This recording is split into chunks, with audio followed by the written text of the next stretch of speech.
The witch's fiery death, you're truly cold-blooded. Shang Wuxin was looking at the man sitting across, her face expressionless as he spoke. Even when she was betrayed, she still didn't reveal a distressed expression. But nobody knew that within her sleeves both hands had gotten white. A handsome man with peach blossom eyes was sitting directly opposite Shang Wuxin. A momentary sadness flashed within his eyes, but it was quickly covered up by a strong desire. Wasn't it for this day that he had concealed himself, hiding by Shang Wuxin's side for so many years? So long as he killed this woman, he would experience a meteoric rise in his career from now on. He could even rise in the ranks and become the new chief of the police department, in charge of the entire A city. Shang Wuxin, you witch? The man looked resentfully at the woman he had poisoned himself, and laughed as he said, "Did you know? My parents were killed by you. For so many years I've always wanted to kill you, did you know? Staying by your side was so disgusting. I absolutely don't love you." Sitting on the scarlet sofa, Shang Wuxin, dressed in red, was looking at this man, whom she had genuinely liked. Her heart was grieving. In front of her was a man who had given her poison hoping to kill her. He was called Du Xingfeng, her secret boyfriend. Why secret? Because she had made too many enemies. She was afraid that someone would hurt her man. That's why she had intentionally kept many fake lovers around, all in order to protect Du Xingfeng. He. Shang Wuxin laughed out loud, a beautiful sound that could make people shiver all over. She laughed for a long time, before slowly letting her gaze return to the man sitting across. Shang Wuxin shakily stood up and walked to his front. The man tensed for a brief moment, but thinking of the highly toxic poison already inside Shang Wuxin, it would be impossible for her to kill him. He remained motionless as he looked at the demoness, whom everyone feared, dying in front of him. Shang Wuxin gently caressed that pair of peach blossom eyes of Du Xingfeng. She had to admit, whether it was Du Xingfeng's appearance or his fake personality, both were to her liking. That was why she had disregarded his dangerous identity, to keep him by her side. You're certainly their son. You could actually conceal yourself by my side for so many years, and almost made me believe you really loved me. Shang Wuxin laughed tenderly, as she stroked from the man's eyes down to the bridge of his nose. Really let me down. It's hard for me to become fond of a man, and it turned out like this.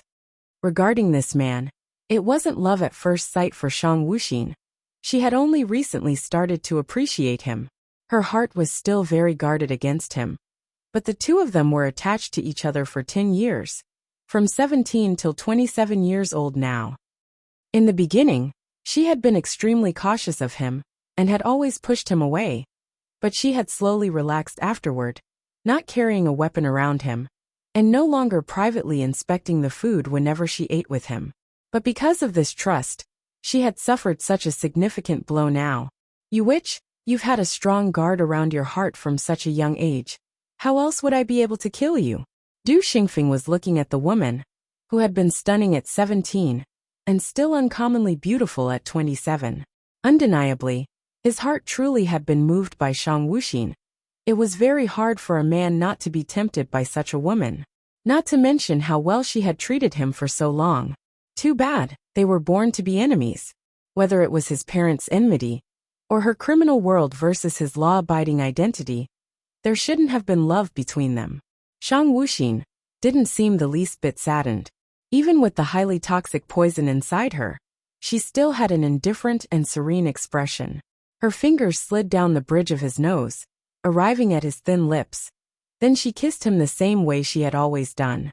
The only difference was this man's lack of earnest response, and the absence of pleasure within Shang Wuxin. Ending the one-sided kiss, Shang Wuxin sighed as she gazed at the man. They'd been together for so many years, yet except for kissing and embracing, they'd never progressed a single step further.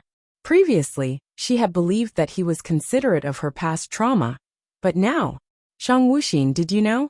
Your kiss really disgusts me.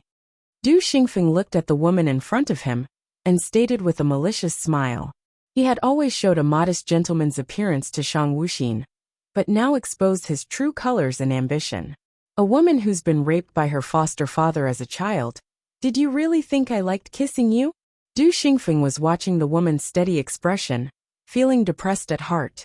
They had already reached this point, yet she was neither sad nor afraid. It was unfair. Du Xingfeng went on. A woman like you is really filthy. How could I possibly touch you? All right. Everyone knows you have so many lovers. You're just a slut, huh? A harsh glint flashed deep in Shang Wuxin's eyes, but unfortunately, this man didn't notice. Otherwise he wouldn't have mentioned Shang Wuxin's most detested memory, that had once been her nightmare. It's really regrettable, ah. Shang Wuxin stood up suddenly.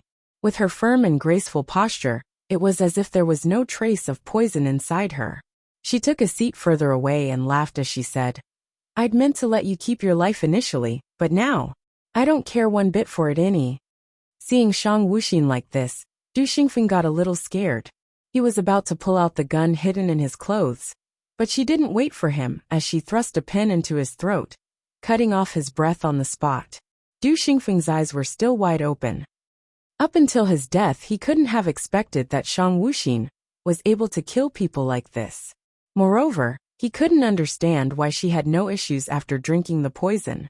Such skills in martial arts, as if taken out of a movie. But it was a pity that Du Xingfeng would never get the chance to appreciate them again. Miss, a woman suddenly rushed in from outside. She was Shang Wuxin's trusted assistant, as well as the housekeeper of this mansion. Looking at her young lady weakly sitting there, the woman's eyes filled with tears. Shang Wuxin smiled indifferently. Her complexion turned pale, completely different from her composed look earlier. Wu Wei.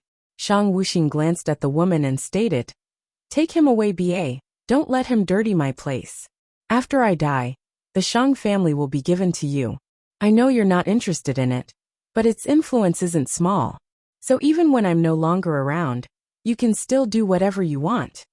Miss, Wu Wei looked at the charming smile on Shang Wuxin's face, and her tears abruptly flowed down. This was the young lady she worked for. People only saw her as ruthless and fearful, but in her own view, the young lady had led such an exhausting life. Shang Wuxin beckoned with her hand, her manner dignified and imposing. Wu Wei gazed deeply at the young lady, then dragged the corpse on the ground away from the room. She departed from the mansion that belonged to the young lady of the Shang family, the place anyone wanted to come in, without knowing how empty and dreadful it was inside.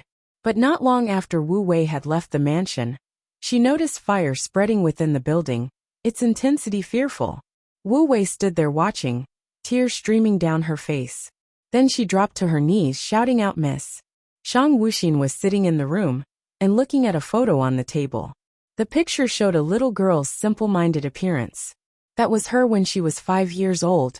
It was the only photo of her, because she had never smiled like this ever since. Everybody knew the Shang family. Whether it was wealth or influence, they were second to none. But people didn't know that the Shang family was an ancient martial clan, possessing inner force and martial arts similar to the ones in Wuxia novels. The only difference was, the Shang family weren't some secret clan. They rather competed for influence within the noisy city. Shang Wuxin was a child from a branch family. During a clan gathering, it was decided that the Shang clan head would receive her as an adopted daughter. Initially, she was very happy she could enter the clan head's family. But when her original parents learned of the decision, their complexions had tensed, their faces full of sympathy. Yet they had still let her enter this much-admired Shang family's mansion. She didn't understand why her parents looked so strange then, but she understood soon afterward. On her 8th birthday, her adoptive father took her from the training ground to hold a birthday party for her, with her parents included. After the party, she was taken to a room by her adoptive father. That was a humiliation she would never be able to forget. She was violated by her supposed adoptive father. She was only a child, the pain. She didn't know exactly what was happening, but she knew it was shameful. She was yelling for her parents in pain, longing for someone to save her. But her parents turned a deaf ear right outside the door. For their own benefit and standing, they had looked on unfeelingly as they sent their young daughter to a 30-year-old man's bed. She had turned numb from the extreme pain. Shang Wuxin had suffered many injuries after that day, but they weren't as painful as that time. Thinking of dying? She had certainly not thought of that. At the time when she had crawled out of the bed dripping with blood, She knew she would kill this adoptive father. She would kill her so-called parents. She wanted to be formidable, to become a demoness whom everyone feared. It took her 5 years to learn the Shang clan's secret martial arts and become a genuine master. She killed her adoptive father splendidly and captured the entire Shang clan's power into her own hands. She had made sure her parents were driven away from the family, and with no way out, they had jumped to their deaths. She had transformed into a formidable demoness. But her heart was as quiet as stagnant water. Her body was also slowly drying up. So laughable, obviously a youngster, yet her body was drying up. Indeed, it was because once she had started getting stronger, her adoptive father was afraid she would turn into a hindrance one day, and had thus poisoned her. As a result, she simply couldn't live long. Even modern medicine was unable to save her. Later she met Du Xingfeng. She was fond of this man, because he was the only man who wasn't afraid of her. Moreover, he was very adept at inviting her favor. It wasn't love, but she couldn't give up his warmth, so they started a secret love affair. Since she wouldn't be alive for much longer, she had planned to divide the Shang family in half between Du Xingfeng and her subordinate Wu Wei. But unfortunately, reality gave her a slap in the face, mocking her naivety. She was Shang Wuxin, heartless. Why would she need a heart, have emotions? In fact, Du Xingfeng didn't know that even if he didn't kill Shang Wuxin today, she would not live for more than a few months. Yet he ended up like this. Du Xingfeng's poison was certainly inside her, but he wasn't aware of her martial arts, so his loss was inevitable. She had never told him, because it hadn't been necessary, but now it had let her clearly see his true colors. She knew she would die today, and would disappear just like that. The fire spread around Shang Wuxin. The orange flame complementing her red dress made for an incomparably desolate picture. Burn it, ba. Take all the filth and burn it along with her. Shang Wuxin felt the pain of her own burning skin, seeping through to her tormented heart. Her face showed a beautiful smile, pure like the one she'd had back when she was 5. Crown Prince Shang Wuxin, a boy seemingly in his teens, was sprawled inside a dim and cluttered cavern. He was lying down on the ice-cold ground, dressed in a dirty bright yellow brocade robe that was creased and damaged in some places. If someone came at this time, they would have found that the boy wasn't breathing, and his entire body had begun to stiffen up. Time passed slowly. When night descended, the boy's fingers twitched slightly, almost like an illusion. But after a while, the boy's entire hand trembled, and a little later his delicate eyebrows wrinkled gently. A pair of tightly shut eyes suddenly opened, revealing black like ink, dazzling pupils that seemed to be able to see through anyone at a glance. Shang Wuxin looked up at the top of the hole she was in. After a long time, she felt her body slowly warming up, and changed to a sitting position with some difficulty. She took in her surroundings, her manner calm and indifferent. Shang Wuxin stretched out her hand, looking at its youthful appearance. These young and delicate hands seemed to belong to a young master, who'd never done manual labor. Ha! Shang Wuxin chuckled. Then she burst out in laughter. Ha ha ha ha ha ha! The sound was tinged with sorrow and arrogance, echoing in the dark cavern unnaturally. Shang Wuxin laughed for a long time before she stopped, and threw a self-deprecating glance at the darkness around her. She actually hadn't died? As expected, even hell didn't want her, because she had killed too many and sinned too much? But it didn't matter. It was enough that she was still alive now, and she wanted to live this life as she pleased. Shang Wuxin examined her own body. She couldn't see the face, but the body was very weak and thin. Obviously a 15-year-old, yet looked more like an 11 to 12-year-old. She knew this body's owner was His Highness, the Crown Prince of Shang Country, a seemingly formidable status. Unfortunately, this Shang Wuxin had been constantly ill, and with a weak body from birth. Moreover, he lacked courage, and was always getting picked on by the emperor's children and their followers. He would only hide away afterward, feeling wronged and crying. Shang Wuxin touched her chest suddenly, finding it very flat. Her heart was a little startled. Did she really turn into a man? Then her hand felt around below the waist, finding it completely empty. So this crown prince was originally a female. As a female, She should have been a princess, yet she actually disguised as a man and became the crown prince. There had to be a deeper plot at play that even the original body was unaware of. Shang Wuxin sorted through the many memories in her head, also realizing how this crown prince had lost her life. Although Shang Wuxin was the crown prince, she was only a powerless dummy. Even the emperor seemed uncaring and indifferent to this son. But then why had he let Shang Wuxin sit in the position of crown prince? Because Shang Wuxin was female, she was always afraid of getting exposed, and she loathed her own identity as a man. So she was always holed up inside the crown prince residence, refusing to come out. The head eunuch at her residence had been persuading her to go outside for a long time. But the moment she went out, she had ran into some official's son. That young master had ridiculed and shamed her without restraint. Yet Shang Wuxin actually hadn't dared to get angry, and could only return to the crown prince residence in tears. Back in the residence, Shang Wuxin had closed herself in the room, without eating nor drinking, just worrying all day. At that time, a maidservant, who was close to Shang Wuxin, came to wait on her, and said that there was a very effective wishing tree in the valley behind the royal mountain. If she went there to make a wish, it could make her dream come true. The naive Shang Wuxin really got convinced, and quietly sneaked out to the valley by herself. But a variety of wild animals and vipers frightened her into running away, till she fell into this place. Coincidentally, she got poisoned and died on the spot, welcoming the brand new soul of Shang Wuxin. Shang Wuxin stroked her new cheek, as she silently marveled on the inside. This Shang Wuxin was really silly. That maidservant was definitely installed by someone in the crown prince residence. Such a stupid trick, yet Shang Wuxin easily got fooled and lost her life. Shang Wuxin's greatest wish was to restore her female identity, find a husband and raise some children. Dying was just as well, otherwise she would have suffered sooner or later due to her mindset. Resting for a very long time, she combed through a lot of the events in her mind. Though her brain was still groggy, and many of Shang Wuxin's memories were chaotic, that did not affect her determination. She could take her time to slowly recall everything later, but preserving her life was more important now. Damn it! Shang Wuxin cursed quietly as she considered that having crossed over, her martial arts would have disappeared, and it would be very difficult to regain them. Standing up, she used her inner force and discovered that the original Shang Wuxin actually had martial arts. Furthermore, they weren't low quality.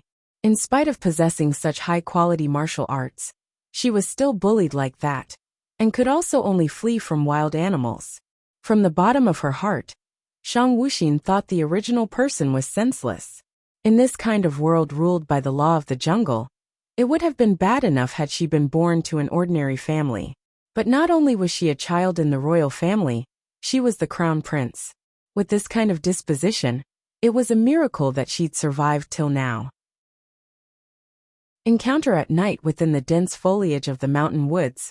One could sometimes hear a beast's low roar. The crescent moon was hanging high in the sky, where dark clouds floated, and the whole mountain was transformed into pitch-black scenery. The quiet in this kind of atmosphere provoked even more terror. Shang Wuxin breathed out softly. Her every step was nimble, not making a single sound.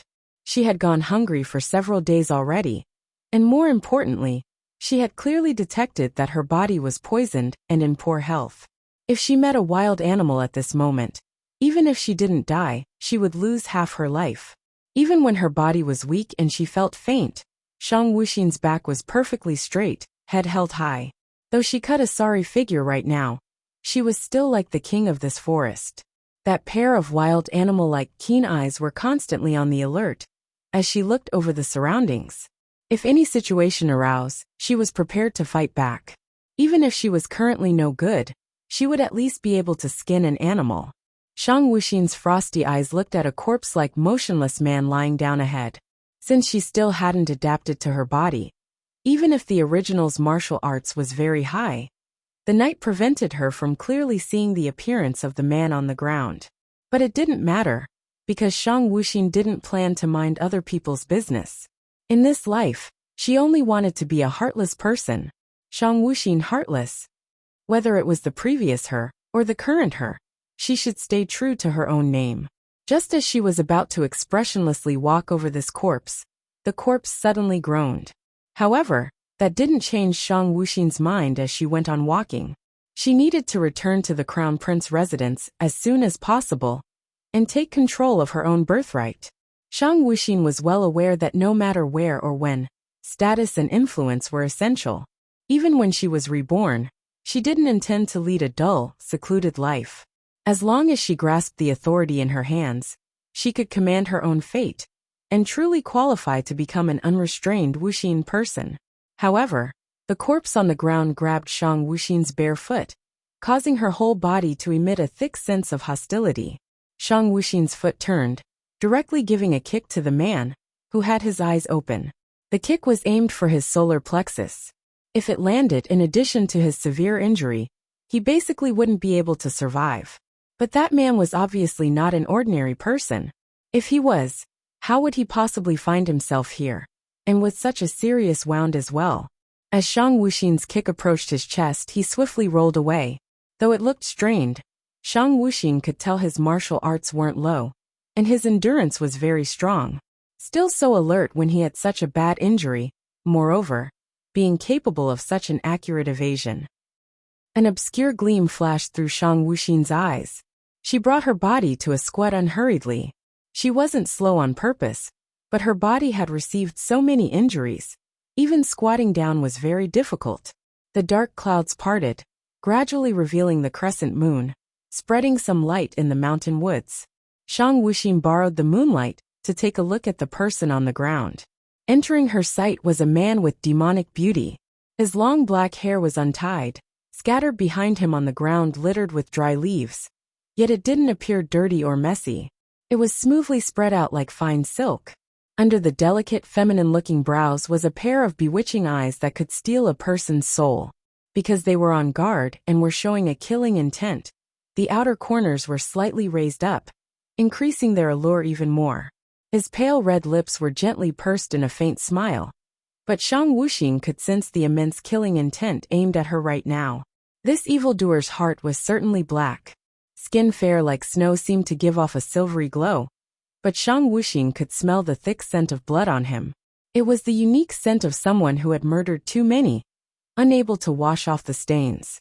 Han Xianhao had lost consciousness just recently, due to his injury.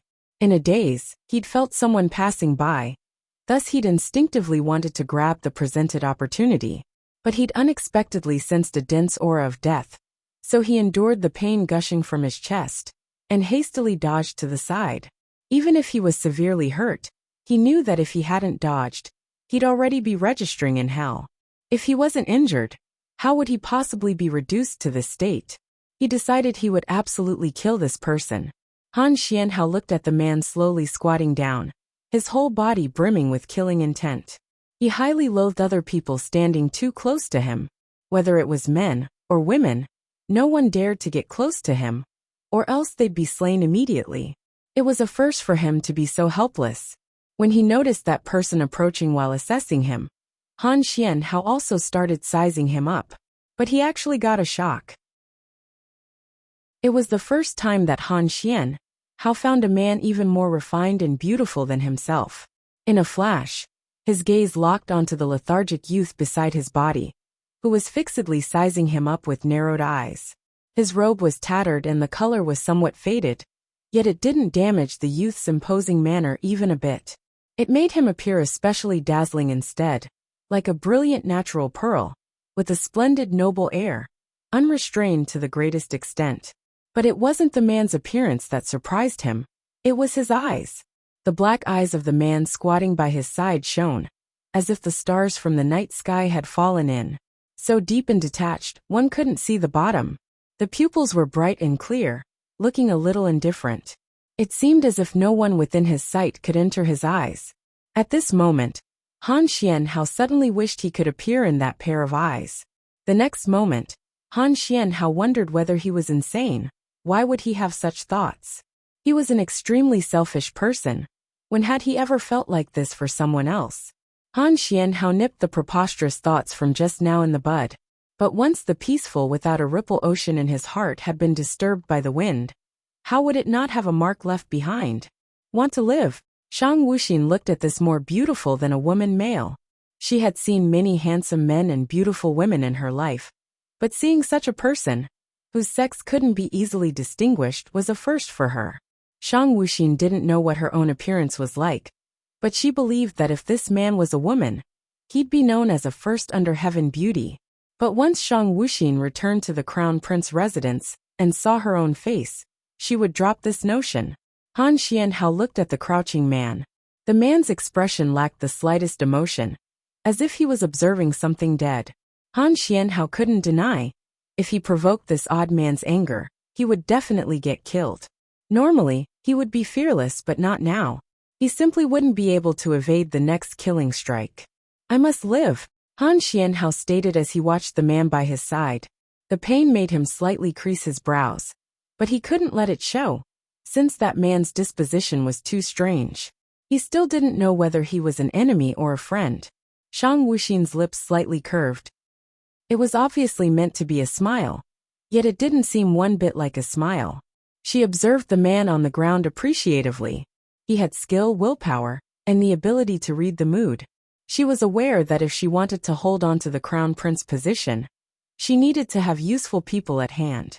Though this person was a very good candidate, Shang Wuxin wasn't arrogant enough to believe she could use him, because this kind of man was aloof and wouldn't be tamed. However, even if he couldn't be tamed, it was possible to make use of him. Shang Wuxin knew he may enter a cooperative relationship with her, but not a friendship. Why? Because she was very clear that while he looked like a delicate, bewitching demon, he was actually cold-blooded and ruthless. Such a person could not become a friend. Moreover, Shang Wuxin disdained the word friendship. I can help you.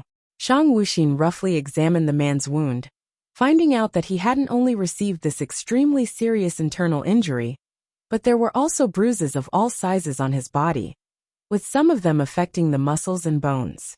If he wasn't treated as soon as possible, he'd suffer repercussions even if he kept his life. Han Xianhao felt his own severely wounded body, and took a look at his surroundings.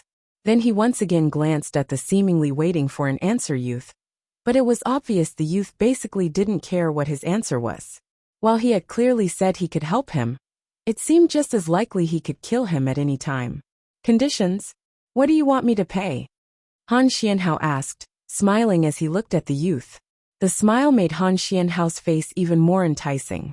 Whether men or women, it would be rare to find someone who could resist this kind of appearance, yet he'd never used his own face as a weapon. Today he needed to, but regretfully, the seemingly very young adolescent remained unmoved by his breathtaking appearance. If Han Xianhao wasn't certain that his face had no injuries, he might have doubted whether or not it was disfigured. Once he had extremely disliked these infatuated by his appearance people. The majority of those who had seen his stunning looks had been dealt with by him. Yet now he was hoping this man would like his appearance, even though he himself couldn't understand why he would have such a feeling. Admiration flashed through Shang Wuxin's heart.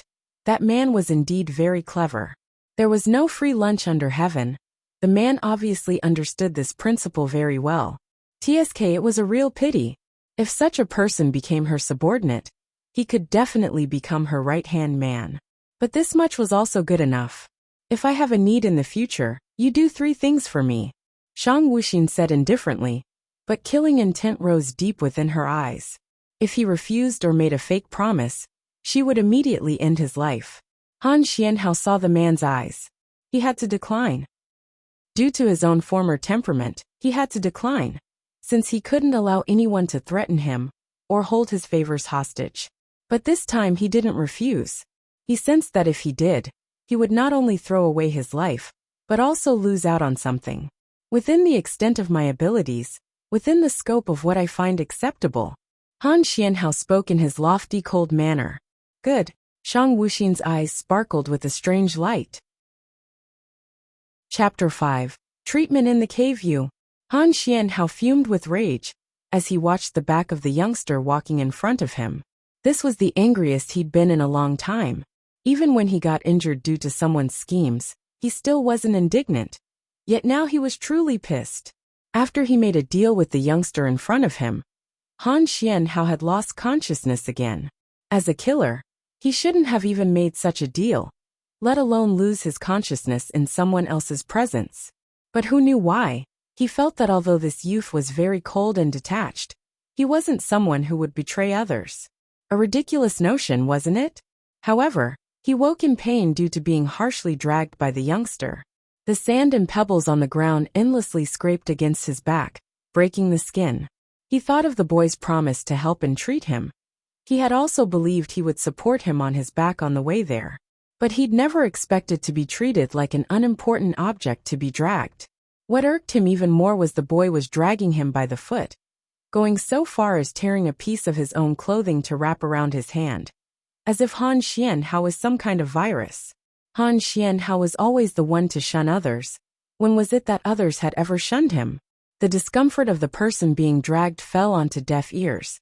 Shang Wuxin loathed people's touch ever since that year she had turned 8, when she had started shielding herself from others. If she hadn't found the man useful, she wouldn't have bothered saving him.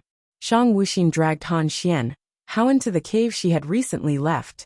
Since their transaction had been agreed upon, she would of course take care of the man. Seeing that he was being dragged into the cave, Han Xianhao was relieved.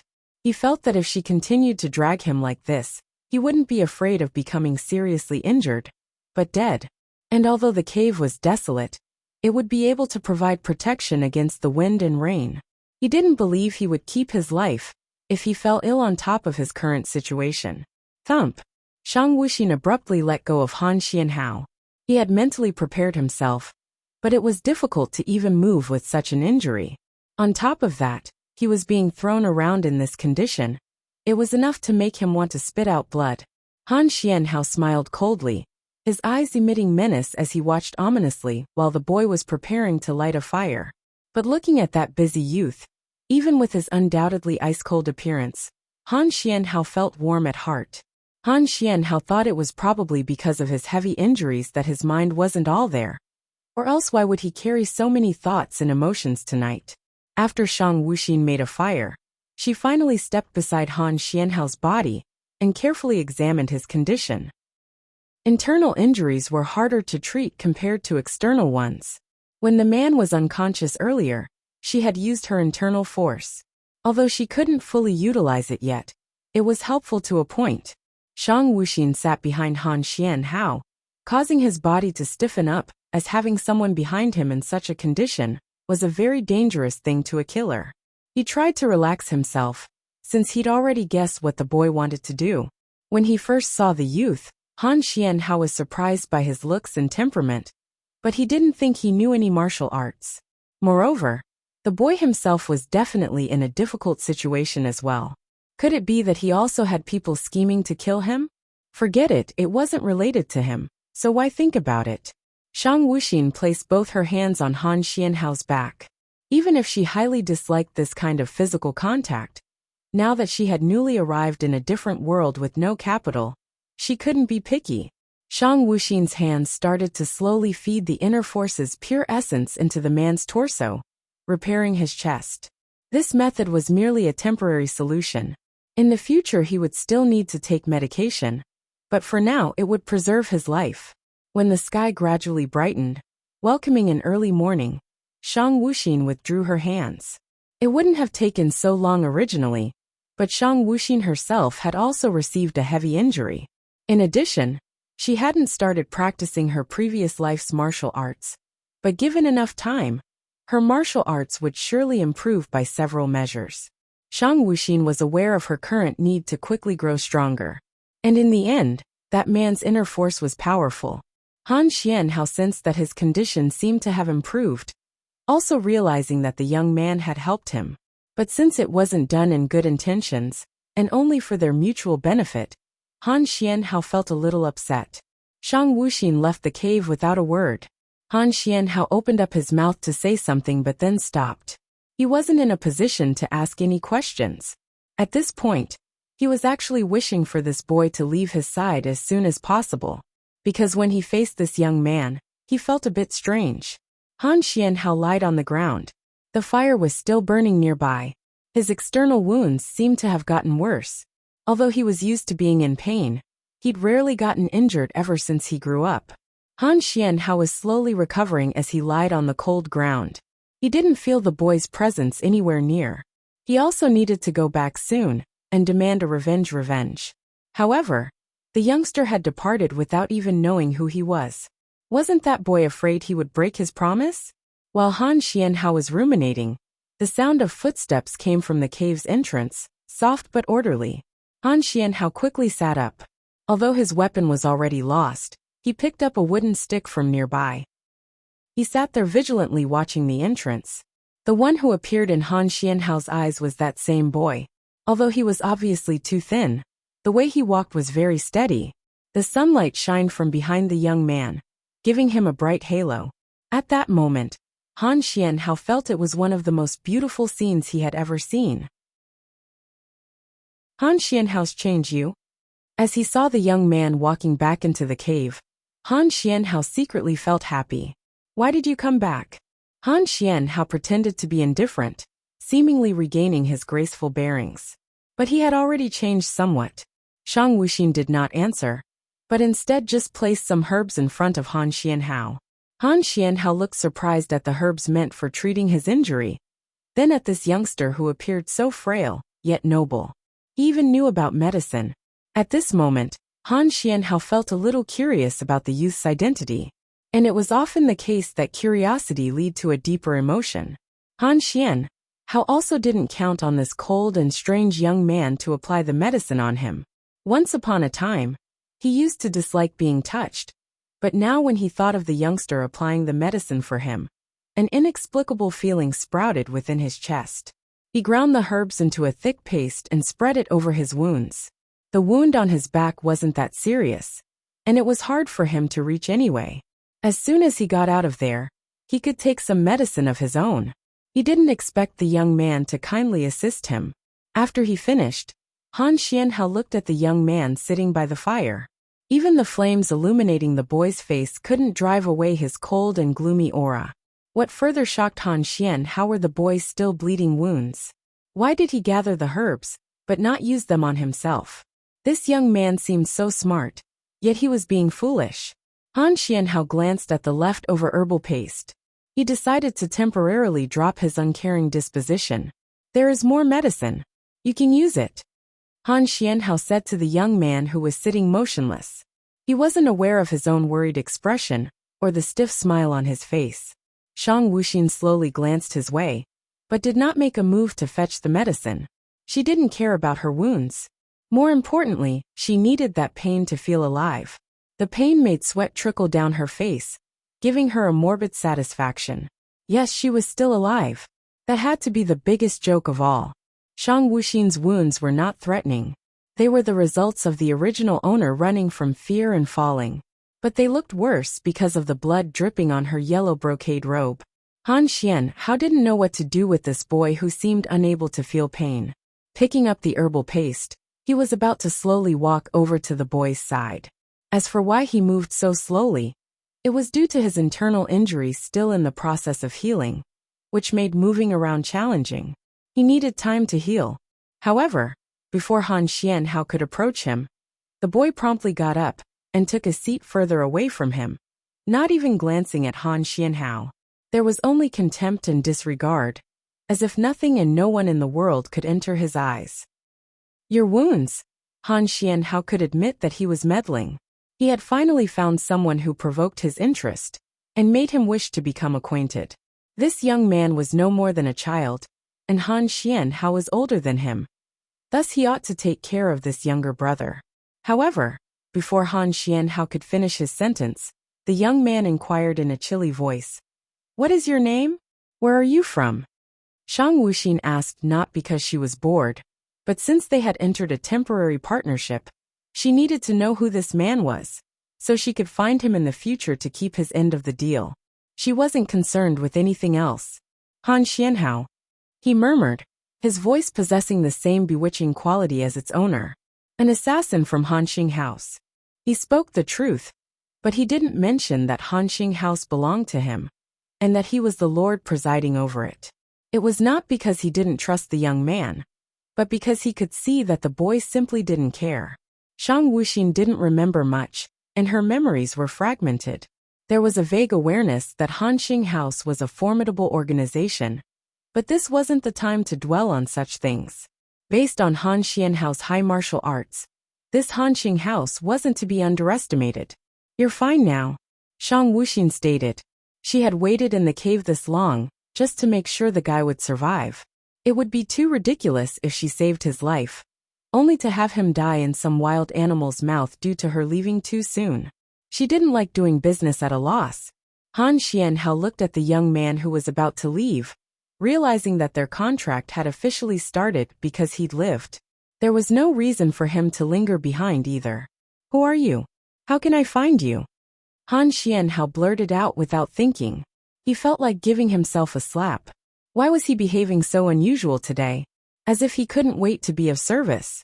Shang Wuxin didn't pause her strides.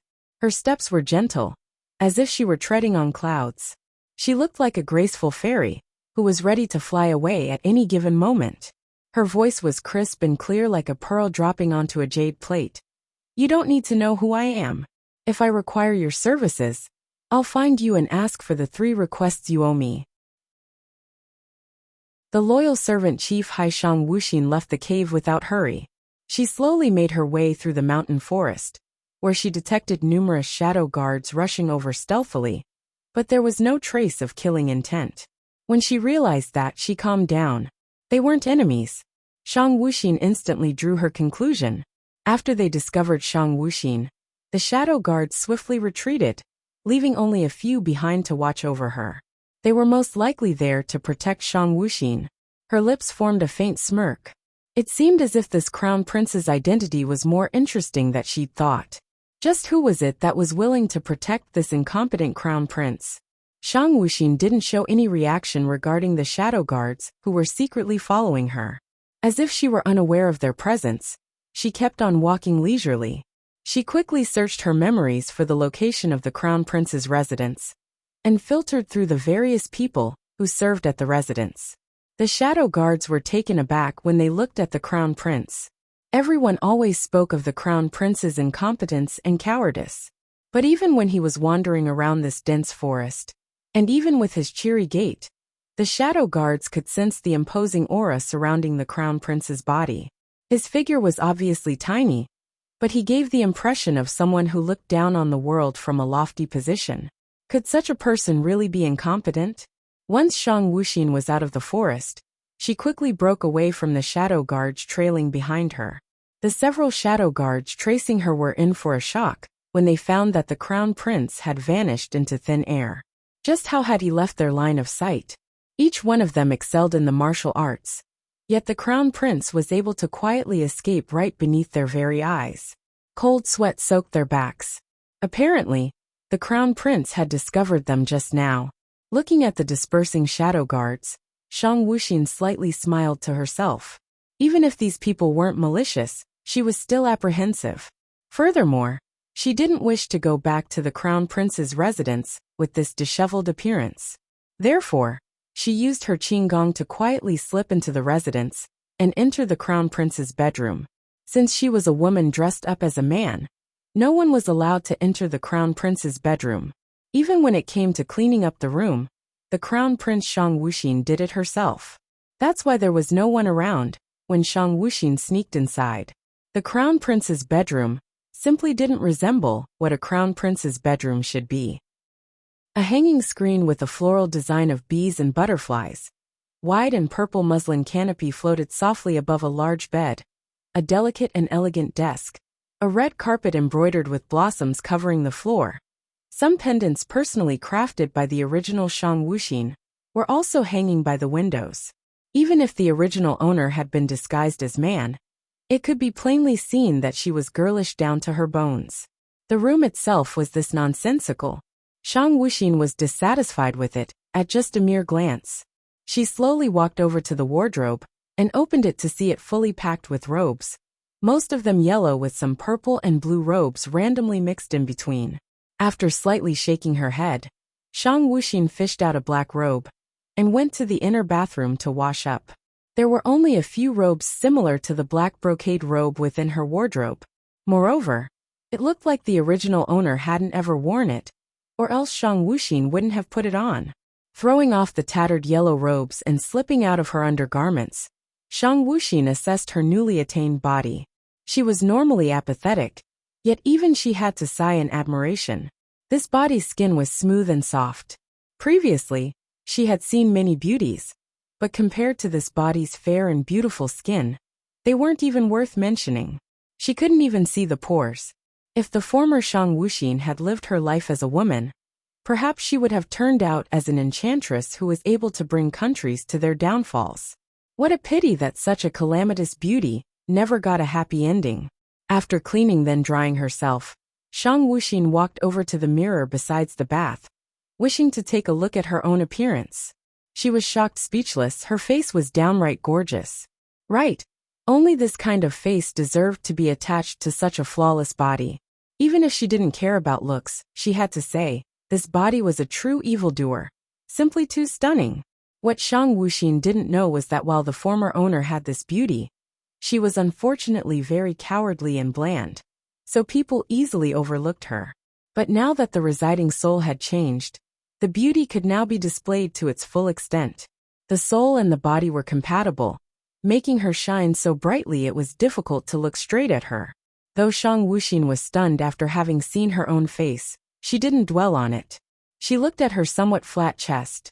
Maybe because the former Shang Wuxin daily wrapped her chest with a white cloth, the 15-year-old, that should have had a more shapely figure, was rather lamentable. Her chest only had 2 small steamed buns. Shang Wuxin picked up a white cloth and proceeded to bind herself with it. But she also firmly decided to pay more attention to her body in the future, lest she really evolved into some neither male nor female person. When the bedroom door got opened from the inside, the maids and the young servant boys standing outside all looked on in fear. Then they saw the crown prince dressed in a black brocade robe, his presence like a ferocious beast. They'd never known the crown prince could brandish such an imposing aura. Crown prince!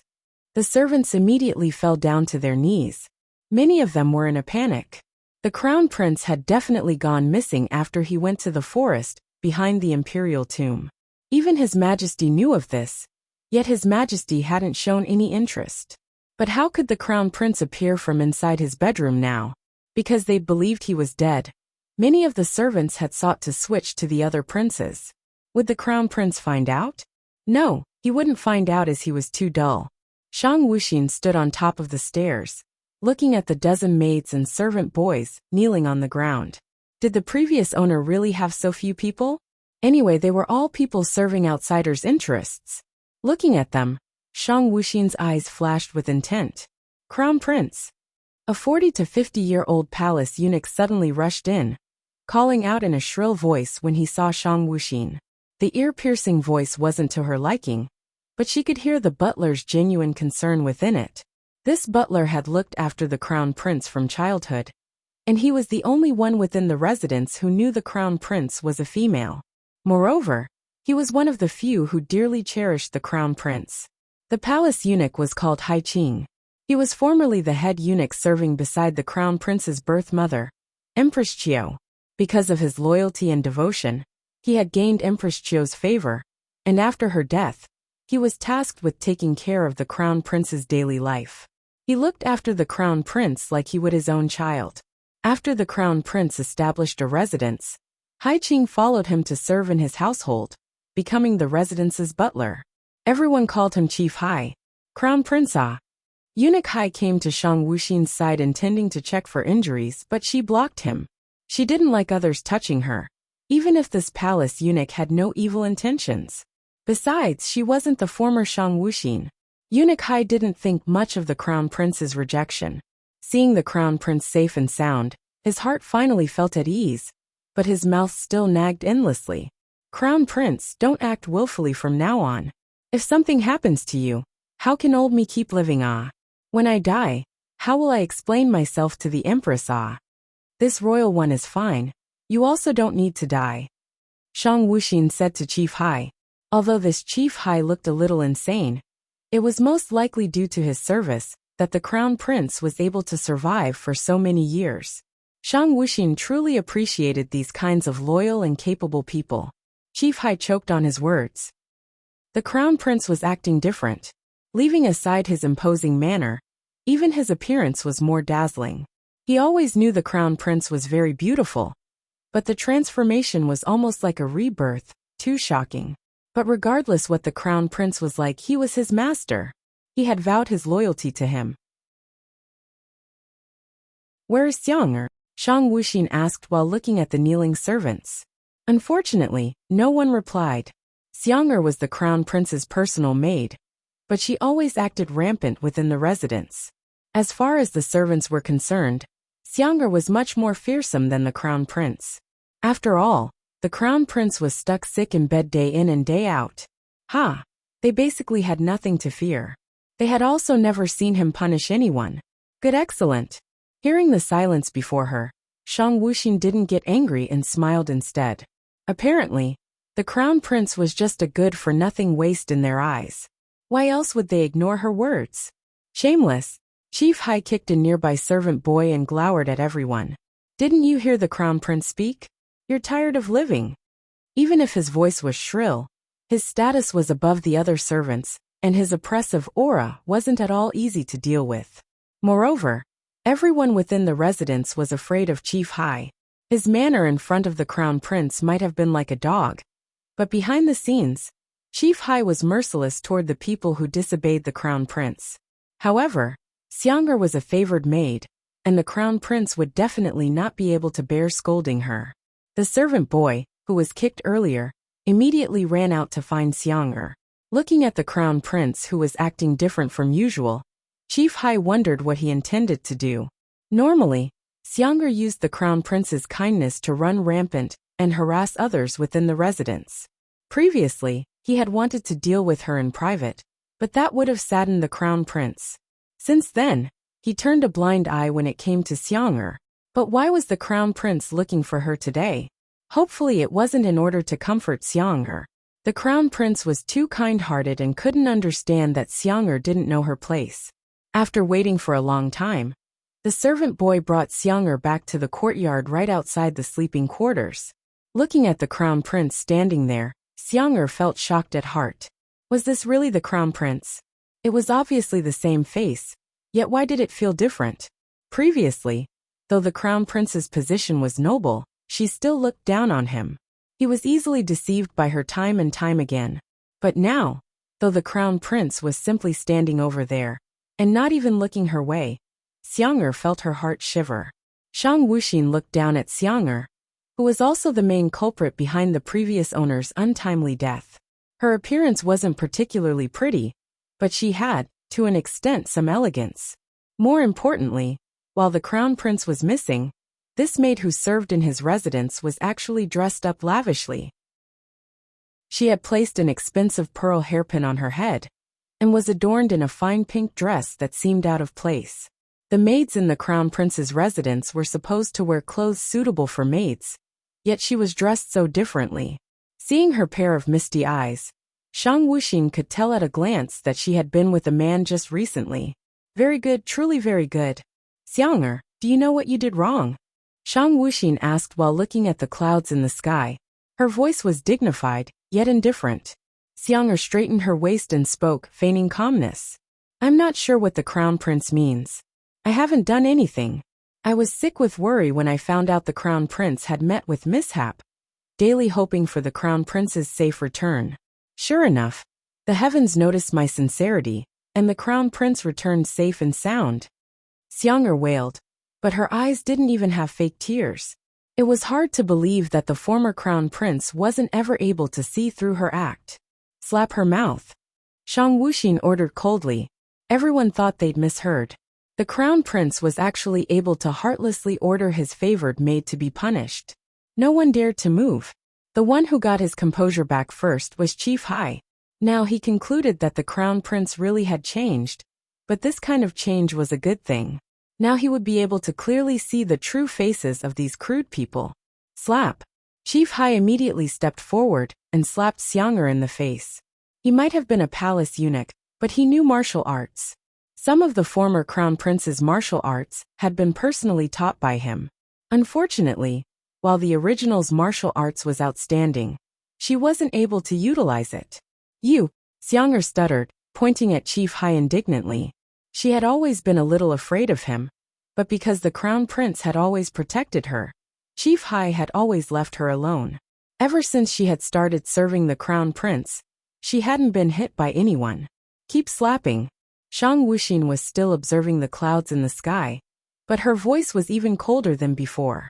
Chief Hai smiled happily and directly gave Xiang'er a few more ruthless slaps, turning her carefully made-up face into an unrecognizable shape.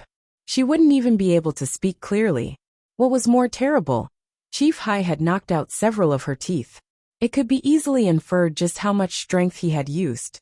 At this moment, Xiang'er looked with some fear towards the Crown Prince, who was standing peacefully, as if he hadn't heard a thing. She was afraid, but more than that she was puzzled. Shang Wuxin's voice leisurely sounded out. Are you wondering why this prince wanted to punish you? Xiang'er nodded. She really didn't know why the Crown Prince did that. The kneeling maids and servant boys were also bewildered. His behavior scared them. Now they had finally realized that the Crown Prince was truly not the same. A lowly servant dares to call herself I to this prince's face, not even saluting when you saw this prince. This prince has barely started questioning you, and you spoke out without permission.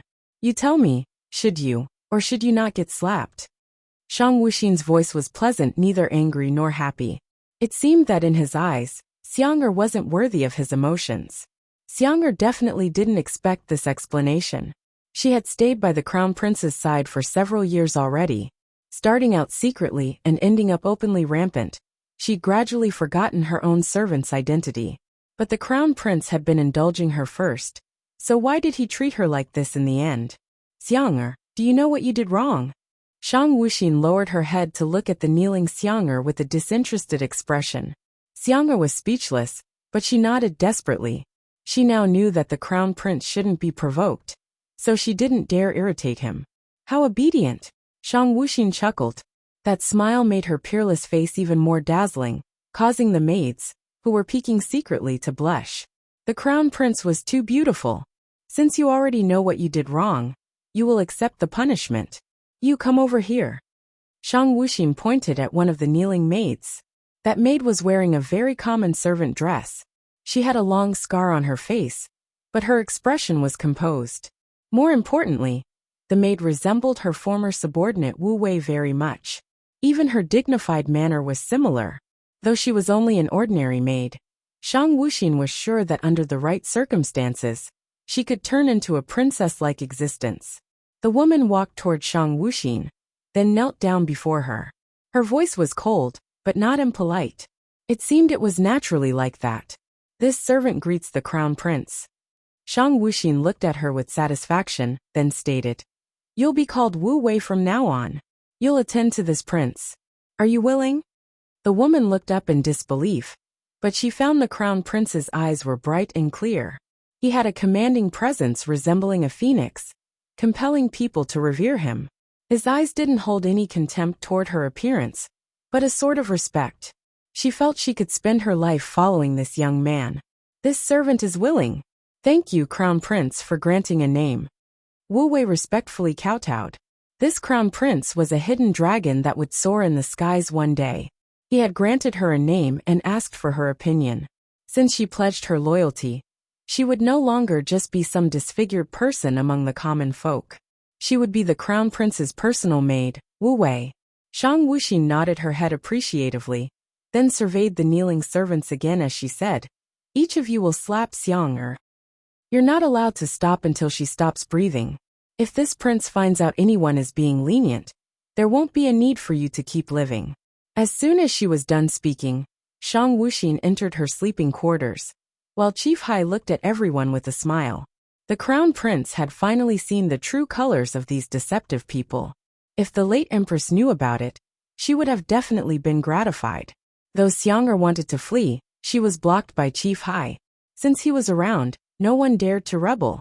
They had no other choice but to slap her face one by one, each one of them an executioner.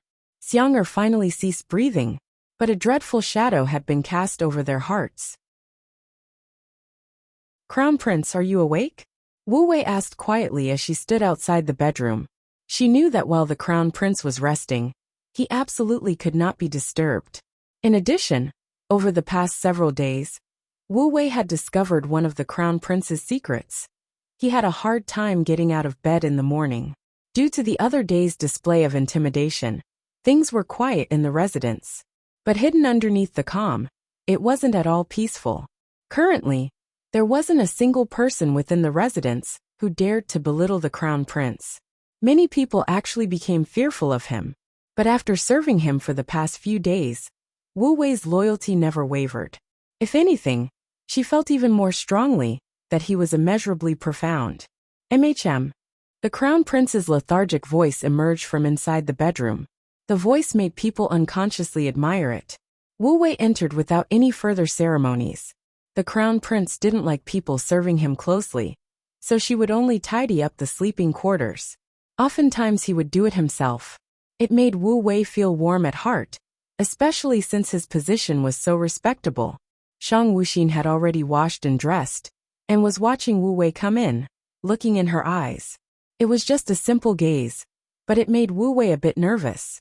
The Crown Prince's eyes were too straightforward and sharp, as if they could see through anything. Wu Wei felt that she didn't want to ever displease him. How'd it go? Shang Wuxin asked coldly, but because of her indifferent tone it didn't sound like a question. This servant has found many orphans, as well as soldiers with good aptitudes. I have sent them to the place that you have specified. They're using the Crown Prince's method to train, and the capable ones have received your martial arts manual. Wu Wei reported while kneeling on the ground. Ever since the day she became the Crown Prince's personal maid, he had let her handle some matters, all of which were very important. She didn't know whether the Crown Prince actually trusted her that much, or if he just couldn't be bothered to do them himself. However, she did her best to accomplish her tasks perfectly. Shang Wuxin wasn't disappointed. From the very first time she had laid eyes on the woman, who seemed similar to her previous subordinate, she had expected her to be very capable. Just like the former Wu Wei, this one was wise and astute, but until now, she was like a pearl gathering dust. But since Shang Wuxin had taken over, she would clean up that dust and let Wu Wei shine brightly. You know martial arts? Though it was clearly a question, it sounded like a statement. Shang Wuxin seemed to ask at random. Wu Wei heavily knocked her head on the soft white blanket, but the sound of a bang could be heard from there nevertheless. She spoke in a bit of a panic. This servant knows martial arts, asking the Crown Prince to punish. She did indeed know martial arts, and furthermore her skill wasn't bad. Since the Crown Prince hadn't asked, she hadn't told him.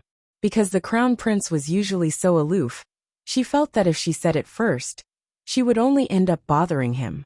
But now that he asked, it seemed as if she had been withholding the truth. She wasn't afraid of getting punished, but she didn't want to have to part from him. He was the master she had sworn her loyalty to. Get up, Shang Wuxin said quietly. She wasn't blaming Wu Wei. For her, it was a good thing that Wu Wei had experience in the martial arts. After all, she was her closest subordinate. If she were too weak, she wouldn't be able to survive for long. Wu Wei stood up, not daring to meet the Crown Prince's eyes. A large bump had already swelled up on her forehead, combined with the scar on her cheek. She looked even fiercer. But she was standing there like a child who had done something wrong.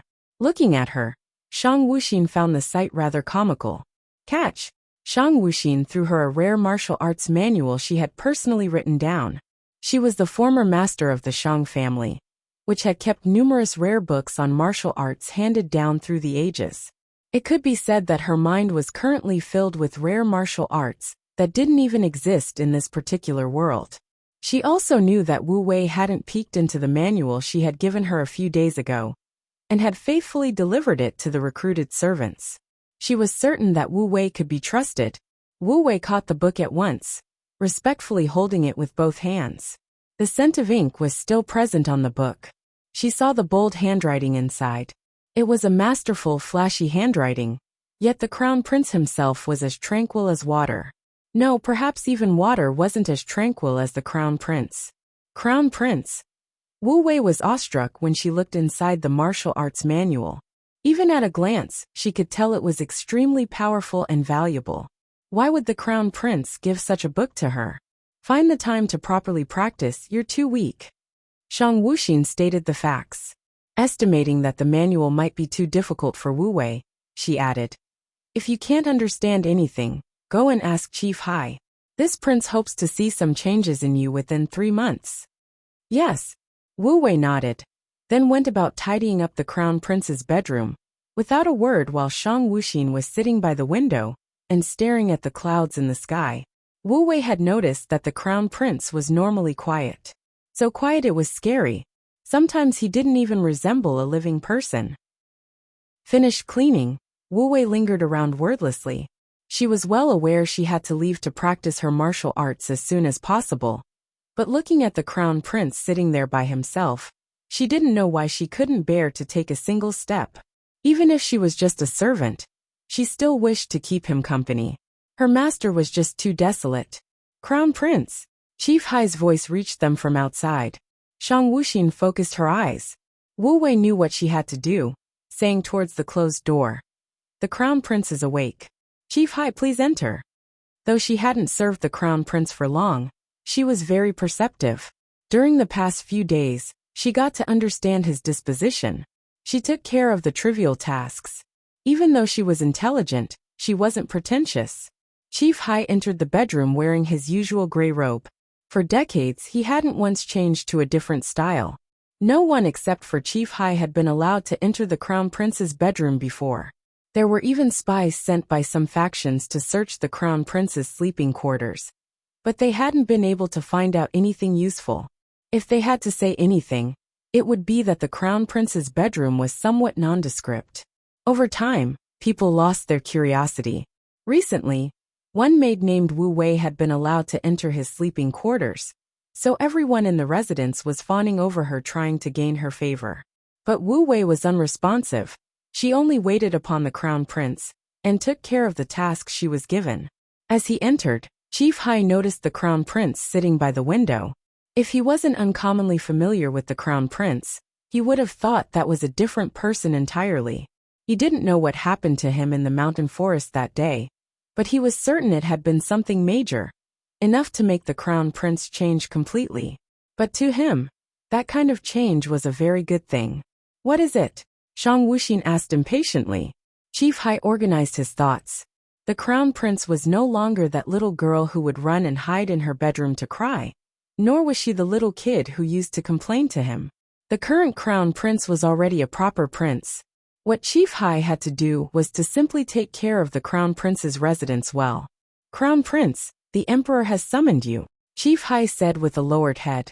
He still felt somewhat anxious. Since the Empress' death, the Emperor never showed an interest in the Crown Prince, and even treated him with repugnance. Though it was a Crown Prince position, it didn't hold any power. Previously, the Crown Prince had always gotten hurt because of the Emperor's attitude. Would the current Crown Prince still get hurt as before?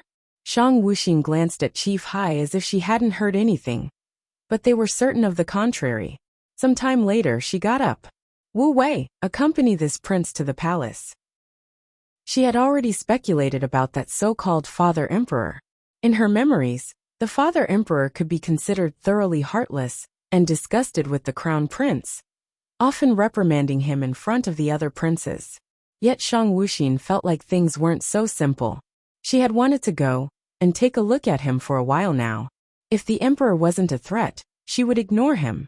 If he intended to block her way, she wouldn't mind becoming a rebel to commit regicide. Not saying a word, Wu Wei slightly brought her hair down to cover up the large bump on her forehead. She didn't want people to think that the Crown Prince mistreated his servants. Crown Prince. Chief Hai looked with some hesitation at the Crown Prince, who was preparing to depart. Shang Wuxin paused her steps and glanced back at him. Because she was aware of his loyalty and concern, she was more patient towards him. Wu Wei is but a servant girl. Letting her enter the palace, if His Majesty saw, he might get offended. Crown Prince, please reconsider. Chief Hai worriedly proclaimed. Nowadays the Crown Prince had both courage and smarts. If the Emperor decided to suppress him, the Crown Prince's residence wouldn't see any good days ahead. It's fine. Shang Wuxin considered this one sentence enough of a reassurance for Chief Hai. Then she led Wu Wei out of the residence and onto the carriage that would take them to the palace. Chief Hai kept standing at the gate, his heart full of worry, but he still fully believed in the crown prince. Shang Wuxin stepped down the carriage before sizing up the imperial palace that everyone seemed to admire. It certainly was a magnificent building. It looked as though it could rise above the clouds. The stone bricks gave it an ancient feel, while a row of imperial guards were stationed in the front. Court eunuchs and palace maids lined up with lowered heads. At first glance, Shang Wuxin disliked it, because there was no freedom in the palace. Unfortunately, that was where authority lay. All the guards seemed unwilling to salute Shang Wuxin. When Wu Wei saw their half-hearted attitude, anger flashed through her eyes, but she knew that if the crown prince didn't say anything, it meant he didn't care about it. Furthermore, they were in the imperial palace right now. Her conduct would reflect on the crown prince, so she didn't dare be impulsive and cause him trouble. Shang Wuxin didn't think much of these people's obvious disdain. She would probably kill them if they were at the crown prince's residence, but they weren't. Though she was overbearing, she didn't need absolutely everyone to revere her. It would be enough if they just didn't inconvenience her. But just as Shang Wuxin was about to enter the royal study, the guards outside blocked Wu Wei. Random servants aren't allowed in the royal study. The guards took out their swords. Servants aside, even the ministers weren't allowed to enter the royal study, let alone a lowborn maid with an ugly appearance. Wu Wei was rooted to her spot, since if she so much as moved an inch, those drawn swords would immediately stab into her. Moreover, she wasn't sure whether these people would dare to hurt the crown prince. These days, she hadn't witnessed him practicing, but she believed he knew martial arts. After all, he had so many rare manuals on techniques. But she wasn't aware of just how skilled he was. Even if she had to die here today, as long as the crown prince didn't give an order, she wouldn't do anything. You dare block this prince's subordinate? A freezing aura surged out of Shang Wuxin's body, her expression colder than the Arctic lands. The frosty fury within her black eyes made the guards surrounding them shiver all over. Even Wu Wei was a little shocked by the crown prince's oppressive atmosphere. Such a crown prince naturally made people have the urge to submit and serve. The imperial guards looked at the crown prince with some fear. Compared to his majesty, the crown prince's imposing manner didn't lose out. Both were ice cold. But they, the guards, still had to do their duty. How could they let an unimportant maid enter the royal study? Later, even if his majesty didn't reprimand the crown prince, he would still take their heads. Wu Wei. Shang Wuxin turned to Wu Wei, who was only standing there motionless and looking at her. Shang Wuxin's eyes flashed with satisfaction. The maid was stupidly loyal, but she really liked that. Seeing the vague smile in the crown prince's eyes, Wu Wei's heart quivered. She abruptly attacked the guards who had their swords pointed at her.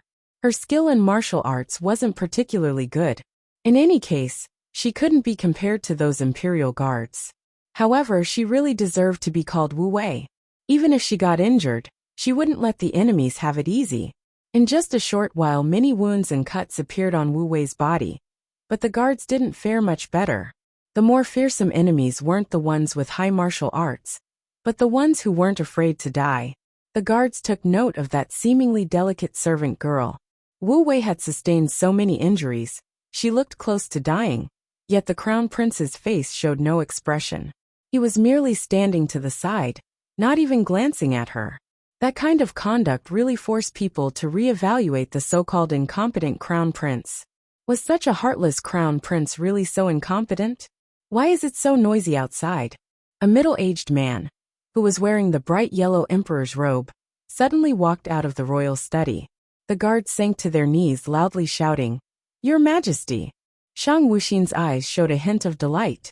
It really was somewhat strenuous to draw him out. She openly looked at the emperor, who was also her father.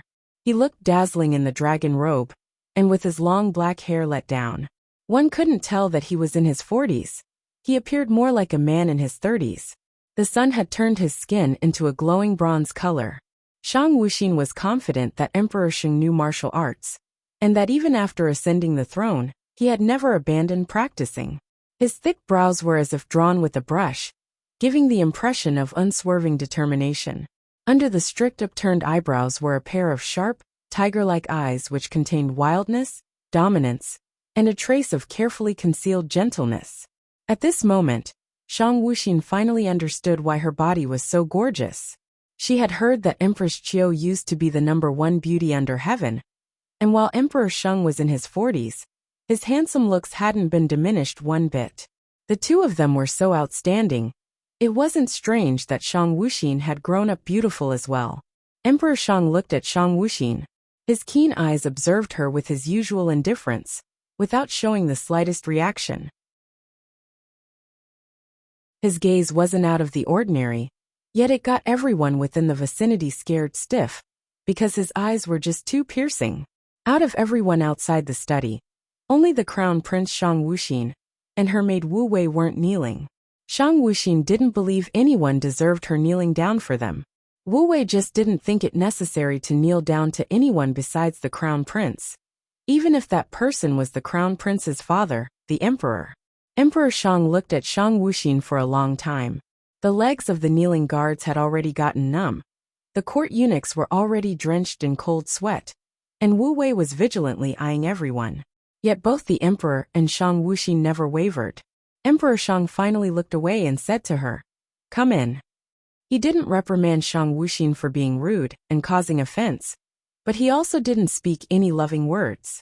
No one could make any sense of it. Was the Emperor fond of the Crown Prince, or was he disgusted with him as usual? Shang Wuxin threw Wu Wei a glance, then entered the royal study. The door slowly closed, conveniently obstructing everyone's view.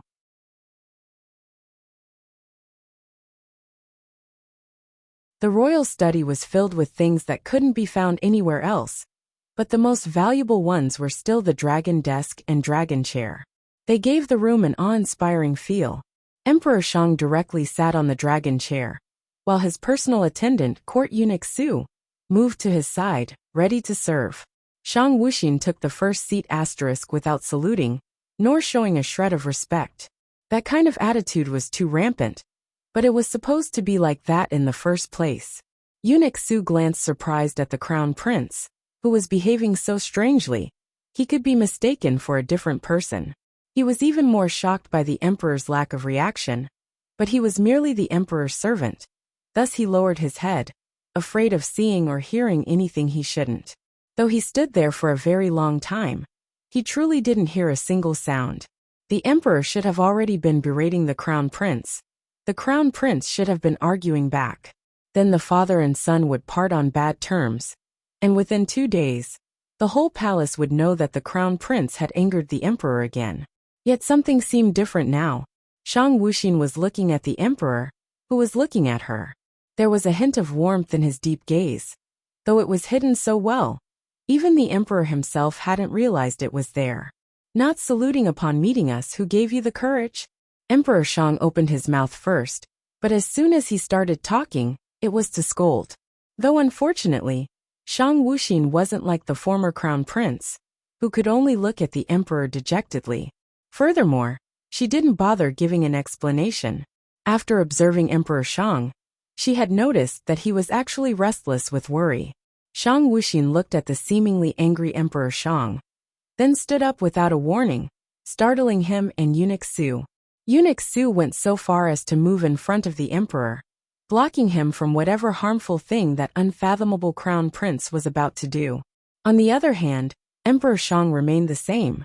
However, Shang Wuxin simply left the royal study without giving them so much as a glance. The purpose she came here today had already been reached. Even though some matters were still unclear, she got the basics. As for her imperial father, she smiled wordlessly. Crown Prince. Seeing the Crown Prince walking out of the study safe and sound, Wu Wei's mind calmed down. If the Emperor had decided to punish him, she wouldn't have been able to help. Instead, had she rushed in, she would have become a burden to him. With these thoughts, Wu Wei resolved to improve her martial arts as quickly as possible and become his support. Shang Wuxin glanced at Wu Wei and found that she hadn't been further harassed by the guards. Without pausing her steps, she kept walking away from the royal study. As for the numerous imperial guards, none of them were brave enough to irritate her. The crown prince dared to bring a maid to a meeting with the emperor, without any explanation. He didn't even bother saluting, yet he wasn't punished. Moreover, his personal maid was so difficult to deal with. Many people suspected that the former crown prince had been concealing his strength and biding his time. From this day on, many people in the palace started dreading the crown prince, whom they had previously looked down on the most. Eunuch Sua, you tell me, did I do something wrong? Emperor Shang was staring at the shut golden door, feeling anxious for a short moment, but he could only speak his thoughts to his attendant. As soon as he stepped out of the study, he could not say anything, and could not show anything on his face. How could your majesty be wrong? Eunuch Su earnestly replied. He knew the reason for many of his majesty's actions. If only. Emperor Shang smiled. Even if he made a mistake, no one would dare say anything. Never mind. Thinking of the crown prince's behavior just now, he suddenly came to a decision. Meanwhile, Shang Wuxin brought Wu Wei out of the imperial palace and sat on the carriage, ready to return to the crown prince's residence. Right then their carriage got obstructed by some people. Wu Wei, who was in the driver's seat, looked icily at the lot blocking the path, but the one leading them was the eldest prince Shang Chenjiao. Wu Wei lowered her head as she couldn't let her discontent show, but she was unaware that her state of mind had already been perceived by Shang Wuxin. What is it? Shang Wuxin lifted the curtain slightly and asked the eldest prince Shang Chenjiao. Her manner was graceful even while sitting in a not at all luxurious carriage. In fact, because of her radiance, the ordinary carriage also seemed to become more noble. A few carriages were parked in front of the crown prince residence's vehicle, but the very first one belonged to the eldest prince. His carriage was lavishly decorated with rare pearls hanging off it all over. He also had several bodyguards by his side. If one compared his display with the crown prince's, they would believe he was the crown prince instead. The real crown prince seemed inferior and unpresentable next to him. At this moment, the common folk had gathered in the streets to watch the show, while keeping their distance. Everyone knew that Shang's crown prince was sickly, timid, and incompetent, but no one had ever seen his face, as the former crown prince had almost never set foot outside his home. Looking at the eldest prince provoking the crown prince now, many people were waiting to witness the crown prince losing face. Pride filled Shang Chenjiao's mind as he stood outside his carriage, looking arrogantly at Shang Wuxin. So what if he was the crown prince? Their royal father didn't like him, and he didn't have a mother to support him from the back. He was practically unable to keep the crown prince's position for long. Thinking of this, Shang Chenjiao's expression appeared even more fearless as he sneered at Shang Wuxin. Regarding Shang Chenjiao's expression, Shang Wuxin didn't have any emotional reaction whatsoever. Shang Chenjiao was wearing a very showy purple robe. Unfortunately, the purple color didn't bring out his nobleness, but instead made him look like an upstart. His countenance was relatively stalwart, but his under-eye shadows were too heavy, and his eyes couldn't conceal a thing. Shang Wuxin felt it was a waste of time to even look at this person. She put down the curtain. Shang Chenjiao was the type who wouldn't amount to anything, just an inconsequential person. He wasn't worth her attention, but if he didn't know his place, she wouldn't mind carving him up. She was only afraid that the taste of killing her elder brother would be too good. Noticing that the crown prince had put down the curtain, Wu Wei understood his meaning. She directly grasped the harness, preparing to drive the carriage around the blockade. However, her attitude made Shang Chenjiao's anger rise. Whenever he'd met the crown prince before, he had been so submissive, yet he was unexpectedly ignoring him now. Even his ugly maid dared to behave like that. Could it be because he hadn't taught his younger imperial brother a lesson recently? Since the crown prince is inside, why not come out to meet this elder imperial brother?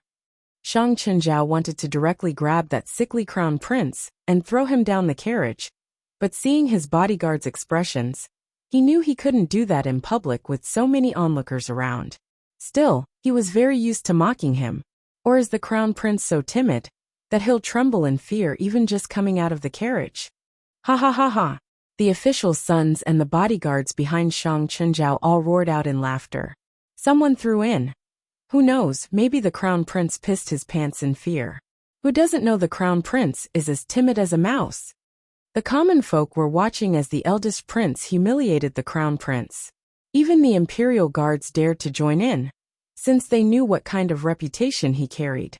It made for a lively show. Wu Wei gripped her fists, wishing nothing more than to murder these people who were ridiculing the crown prince, but she was unable to deal with so many at once. Granted that she managed to beat up the eldest prince, she wouldn't have a nice ending. She wasn't afraid of bearing the consequences, she rather feared of implicating the crown prince.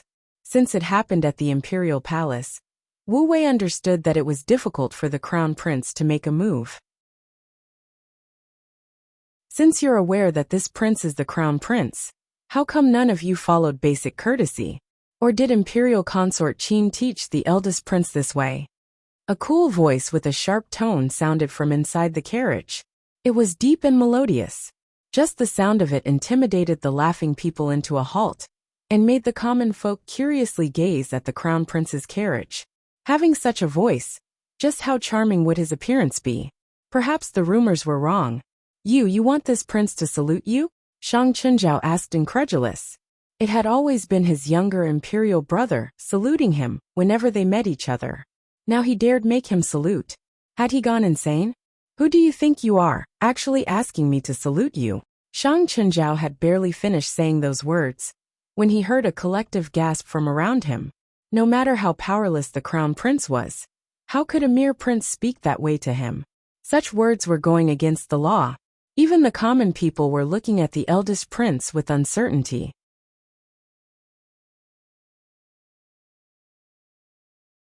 The unfathomable crown prince, he.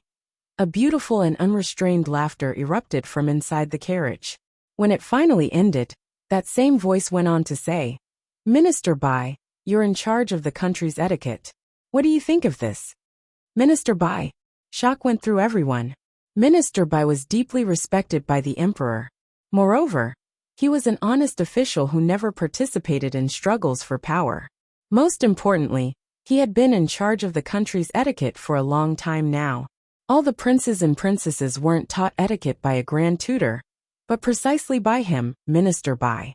At that moment, everyone noticed a mature man rising from his seat in a small and crude tea stand by the side of the street. Although he wore an ordinary gray jacket, it couldn't hide his vigor and grace. He was more than 50 but still full of life. Even his hair didn't have a trace of gray. Minister Bai dutifully approached the crown prince's carriage and performed the standard courtesy ritual. This official greets the crown prince. Seeing that venerated official making his salutations so respectfully, everyone quickly knelt down, their voices also turning more deferential, greeting the crown prince. Even though so many people were kneeling outside, including one court official, the crown prince inside the carriage still didn't come out, disappointing the ones who wished to see his charming appearance.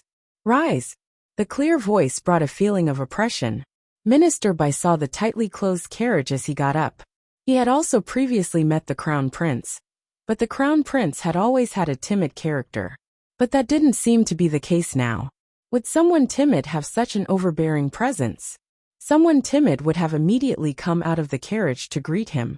Apparently, the crown prince was profound character who hid his abilities. Their country was in for some stormy changes. As the only one who hadn't saluted, the eldest prince stood out a lot. But standing out this way made him feel rather anxious, especially since Minister Bai was looking at him with eyes full of disapproval. Even if he was a prince, he still held some apprehension towards that minister. His mother had repeatedly urged him to curry favor with Minister Bai, but now, Minister Bai is an experienced official who has worked for 2 dynasties. Imperial father has praised Minister Bai as the paragon of etiquette in this country. This prince as well as the other imperial brothers and sisters have been lucky enough to receive guidance from you. I wonder what Minister Bai thinks of today's display? The crown prince's voice was tranquil, without anger or discontent, yet it chilled people to the bones. Shang Chunjiao really wished to further ridicule and sneer at the crown prince, But he found Minister by looking at him with a dissatisfied expression. Then the minister's voice resounded in the bustling street. This official has shamed both the emperor and your highness.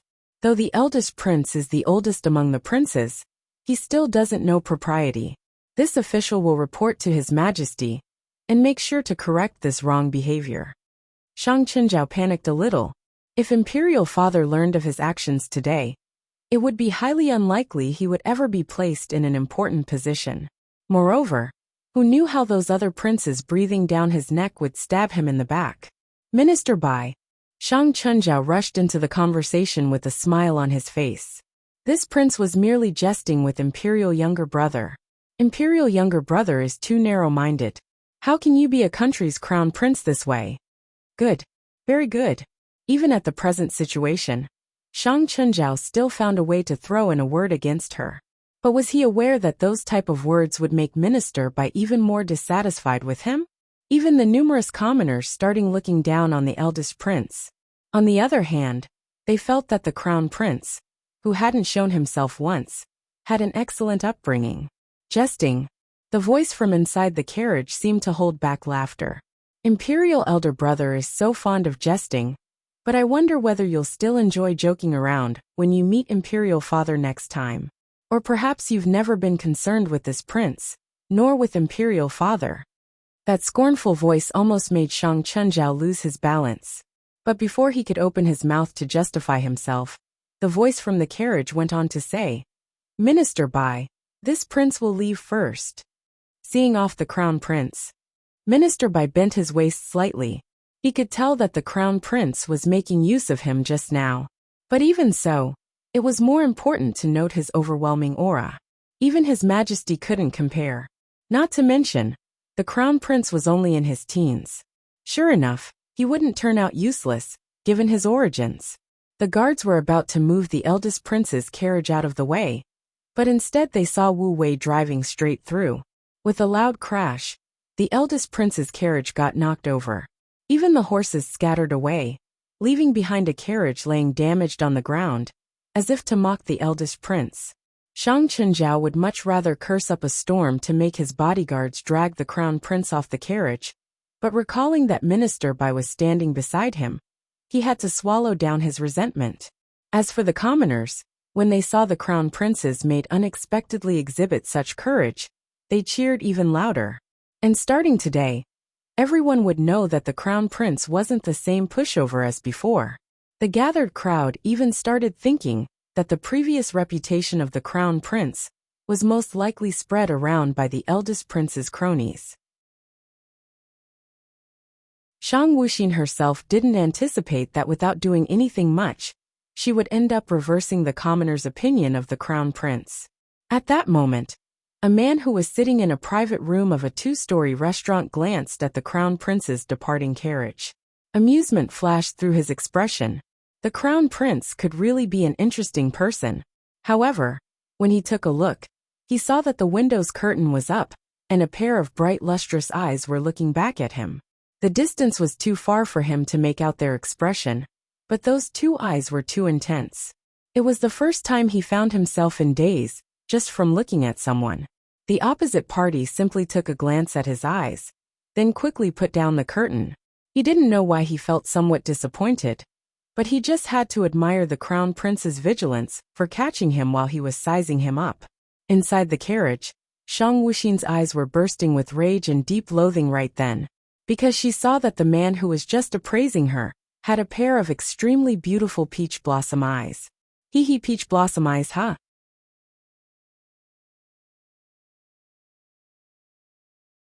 Eunuch Hai's concern inside the crown prince's study. Shang Wuxin was leaning back on her chair, while Chief Hai knelt below.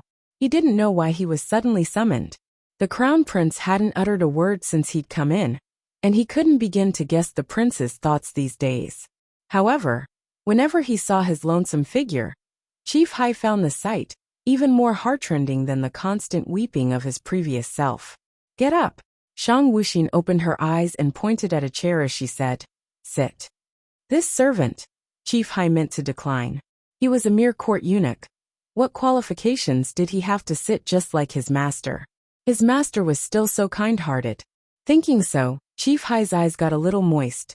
Even if the crown prince was fearsome, a demon able to kill without a blink, Chief Hai would keep seeing him as a compassionate person. Sit, Shang Wuxin insisted lazily. She had been practicing without a break for the last few days. She had not only integrated the original body's martial arts as her own, but even added her previous life's most despotic techniques of the Shang clan into the mix. Her current ability could be considered outstanding. Though not the best, it could rival most. But what made Shang Wuxin slightly helpless was the original's poison body, which presented a very difficult problem. Moreover, she had been poisoned from birth, while in her mother's womb. Her imperial mother Qiu had also perished because of that poison. Shang Wuxin was well aware she had to detoxify, but fortunately, the poison was slow-acting, so she didn't need to worry excessively.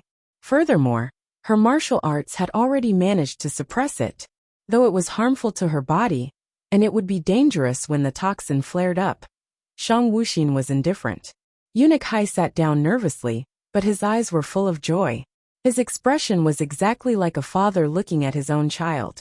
Towards him, Shang Wuxin was also a lot more patient and indulgent. From a certain aspect, it could be said that Eunuch Hai was blindly loyal, and she needed those types of blindly loyal people by her side. Eunuch Hai, as my personal servant, this prince has a question for you. Are you hiding anything from me? Shang Wuxin peered at his pair of eyes, that were obscured by fat, and showing through a small gap. Her expression was indiscernible. Eunuch Hai slid down from the chair, and knelt on the ground, his voice strained. Crown Prince, anything this servant does is for your sake. This servant will never do anything to harm you. He knew the current crown prince was extremely astute, but he didn't expect it to be to that extent. But was that sort of shrewdness good or bad? Eunuch Hai worried at heart. Speak. Shang Wuxin didn't have any emotional reaction to Chief Hai's words. Being loyal was fine, but moving around without her knowledge was as good as betrayal. She didn't need people making decisions for her. While she was alive, the Empress had a group of extremely loyal attendants. After her death, this servant immediately gathered them in secret and trained them for a very long time, thinking they could provide protection in the future, in case you encounter a mishap and need to escape. Eunuch Hai reported as he wept. Shang Wuxin felt somewhat gratified in place of her predecessor. In those kinds of circumstances, there had actually been someone willing to make plans for her so many years ago. She couldn't help feeling happy. Switch all the manservants and guards in the residence with our own people. Since you've raised them for so many years, and also trained them, it's time to put them to work. Shang Wuxin's lips curled with a touch of laughter. She didn't need to worry about those people's loyalty, because they were originally favored by her imperial mother, and were later guided in practice by Eunuch Hai for so long. The extent of their loyalty didn't warrant any doubts.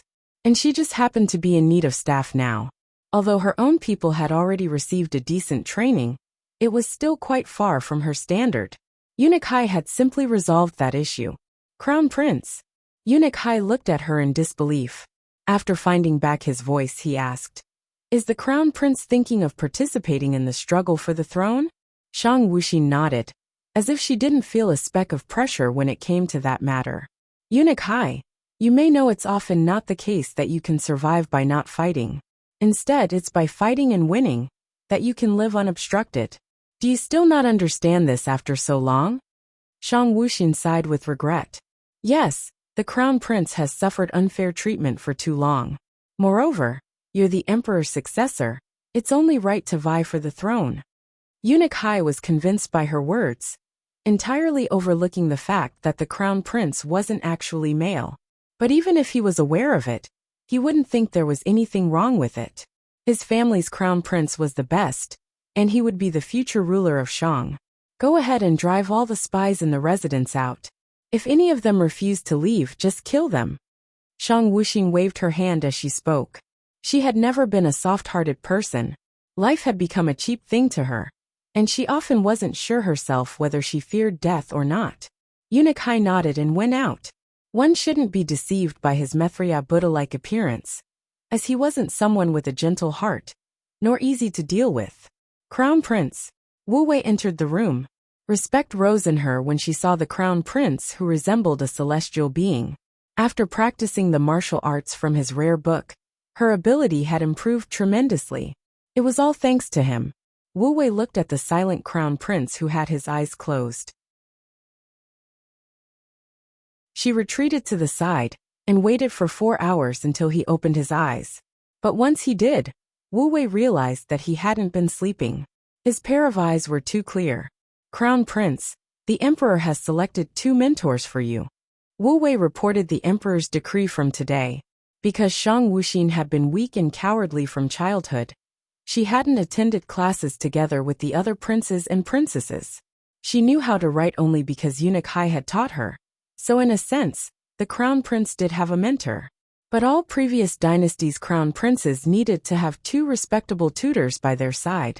She hadn't expected the Emperor to actually find 2 mentors for her. That sort of attention could make others speculate about the Emperor's intentions. Oh, who are they? Shang Wuxin asked carelessly. One of them is the country's first son, Huan Moche. He is the only young master of the left minister's house. He is admired by many, and he's a master of both the pen and the sword. But despite the Emperor's several attempts, he refuses to enter the imperial court. Even when some of the princes and princesses wanted to make him their mentor, he declined them all. This person is really aloof.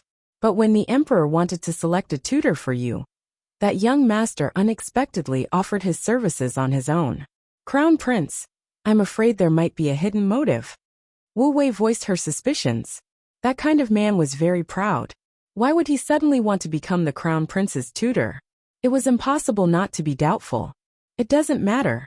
The Crown Prince's residence welcomes guests with hospitality. Shang Wuxin stated as she played with a jade ornament in her hands. Regardless of who came into the residence, or what their goal was, she wasn't worried. She was more worried when they didn't do anything.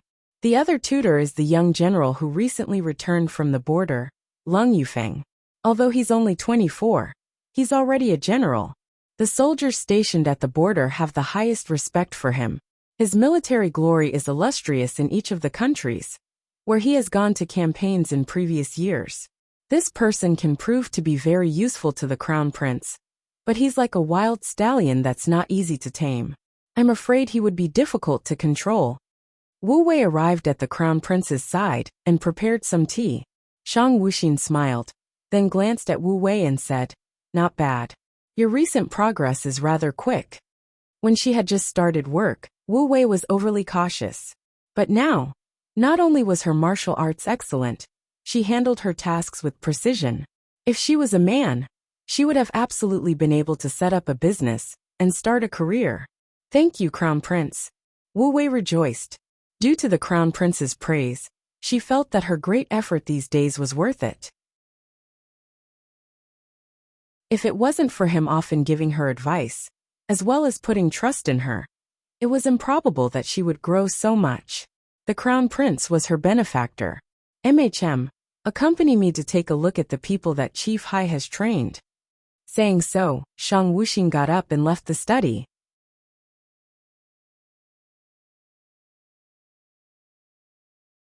Subordinates clad in black stood inside the expansive rear court of the Crown Prince's residence.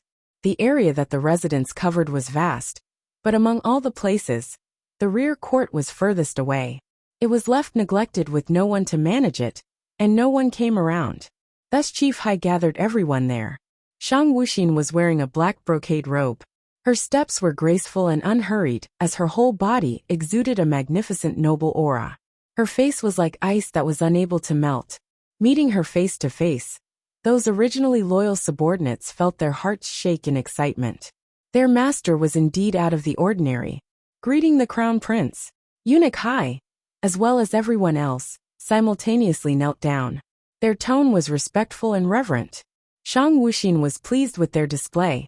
Although she knew that Eunuch Hai had trained many people, she hadn't expected that many. In addition, each person's martial arts was pretty good, while their bearing was steady. In order to train troops up to that standard, It would require enormous effort and high ability. Chief Hai's importance rose even further in Shang Wuxin's eyes. Stand up. Shang Wuxin waved her hand, then carefully sized everyone up. She slowly walked by each and every one of them, frequently releasing her bloodthirst whenever she passed by a subordinate, and causing them to drip with cold sweat. They only relaxed when Shang Wuxin left their side. This prince is standing here today to demand your absolute loyalty. Do you understand what absolute loyalty means? Your whole life will belong to me, your religion will be me. Shang Wuxin's voice was low and magnetic, without losing its cold dignity and authority. However, this prince is not someone who forces people. I'm aware that you're Imperial Mother's people, and are subordinates trained by Chief Hai. I'm here to give you a choice. If any of you wants to leave, I'll give you your freedom, as well as some money to start afresh. But if you don't leave today, you'll henceforth swear your loyalty to this prince. Chief Hai opened his mouth wanting to say something. How could the Crown Prince possibly let those people go free? As the Crown Prince's servants, how could they kick their benefactor in the teeth? But seeing the Crown Prince's regal posture, he was unable to utter any dissuading words. However, a moment later, the entire rear court resounded with resolute voices. This subordinate wishes to swear loyalty to the Crown Prince. They had already been ready to pledge their life to the rumored incompetent prince, because of the grace they had previously received. But meeting him today, they realized he was outstanding. That kind of master let them feel confident about swearing their loyalty. More importantly, they didn't have the slightest inclination of betrayal in front of the Crown Prince. Everyone was looking at him in high spirits. Shang Wuxin nodded with satisfaction. Would she have really given their freedom back? No, that was naturally impossible. Chief Hai had raised them for so long. They certainly knew a few of the Crown Prince residence's secrets. If there really was anyone wishing to leave, Shang Wuxin wouldn't have let him go alive. What pleased her was that those people didn't disappoint her. They were worthy of being her subordinates. Half of you will become the residence's guards. This prince hopes my residence won't be the same as a tavern anymore. This will be arranged by Chief Hai, Shang Wuxin instructed. The remaining half should follow Wu Wei to carry out training. When done, you'll return to guard the residence, and let the other half go train. Though they were confused, nobody protested. Moreover, Chief Hai had complete trust in the Crown Prince, so he happily smiled with a brazen face. This old servant will make the arrangements. The Crown Prince may rest easy. The 5 people with the best martial arts come out, Shang Wuxin ordered. Wu Wei spar with them. Though she knew Wu Wei's skill was better, it wasn't her intention to compare them. Right now, she meant to confirm her recent progress, as well as set up a dignified image for Wu Wei as their future leader. 1 woman and 4 men dressed in black moved away from the numerous subordinates. Wu Wei nodded as a greeting, then the 6 of them promptly started their fight. Wu Wei's technique was fierce and sharp. Combined with the scar on her cheek, she appeared even more fearsome. As for the rest, their martial arts wasn't bad either, but compared to Wu Wei's, it fell short. In the end, the only ones still fighting were Wu Wei and the other female. Since they were sparring, they didn't use weapons, but both their faces were perspiring. The 2 of them did their best in the fight. While Wu Wei's skill was higher than the other woman's, she had just faced against 4 men, so she had consumed a lot of energy. It was difficult to avoid staggering. The other woman also didn't lose to Wu Wei in ferocity. Good.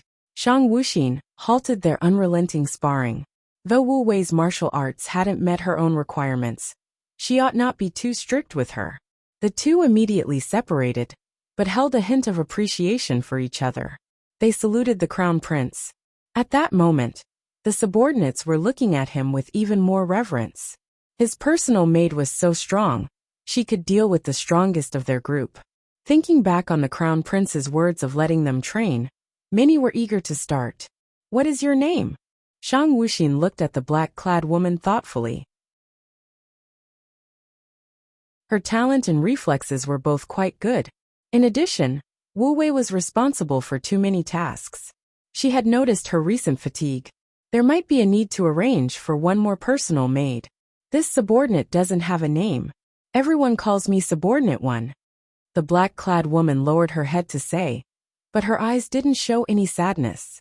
Chief Hai noticed that the crown prince seemed to be interested in that woman, and at once stepped forward to say, "This girl's parents used to serve the empress. Not long after she was born, they passed away. Thus this old servant brought her up. Because she has no parents, she hasn't received a name. This girl is very intelligent and capable. It's rare of you to praise a servant girl so much." Shang Wuxin's lips formed a small smile. "From now on, you'll be called Wu Ju.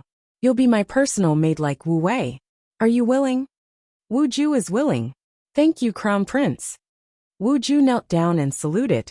She had spent her whole life on the training grounds. Since young, she knew she would have to give her loyalty to the Crown Prince. But facing him now, she felt that all her hard work was worth it.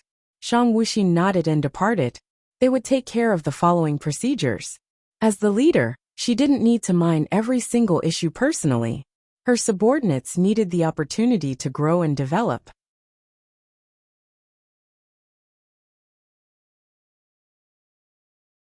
Han Xianhao's embarrassment darkness gradually descended as countless stars covered the night sky.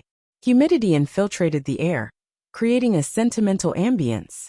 Shang Wuxin stood by the bedroom window, looking up at the sky that was particularly clear.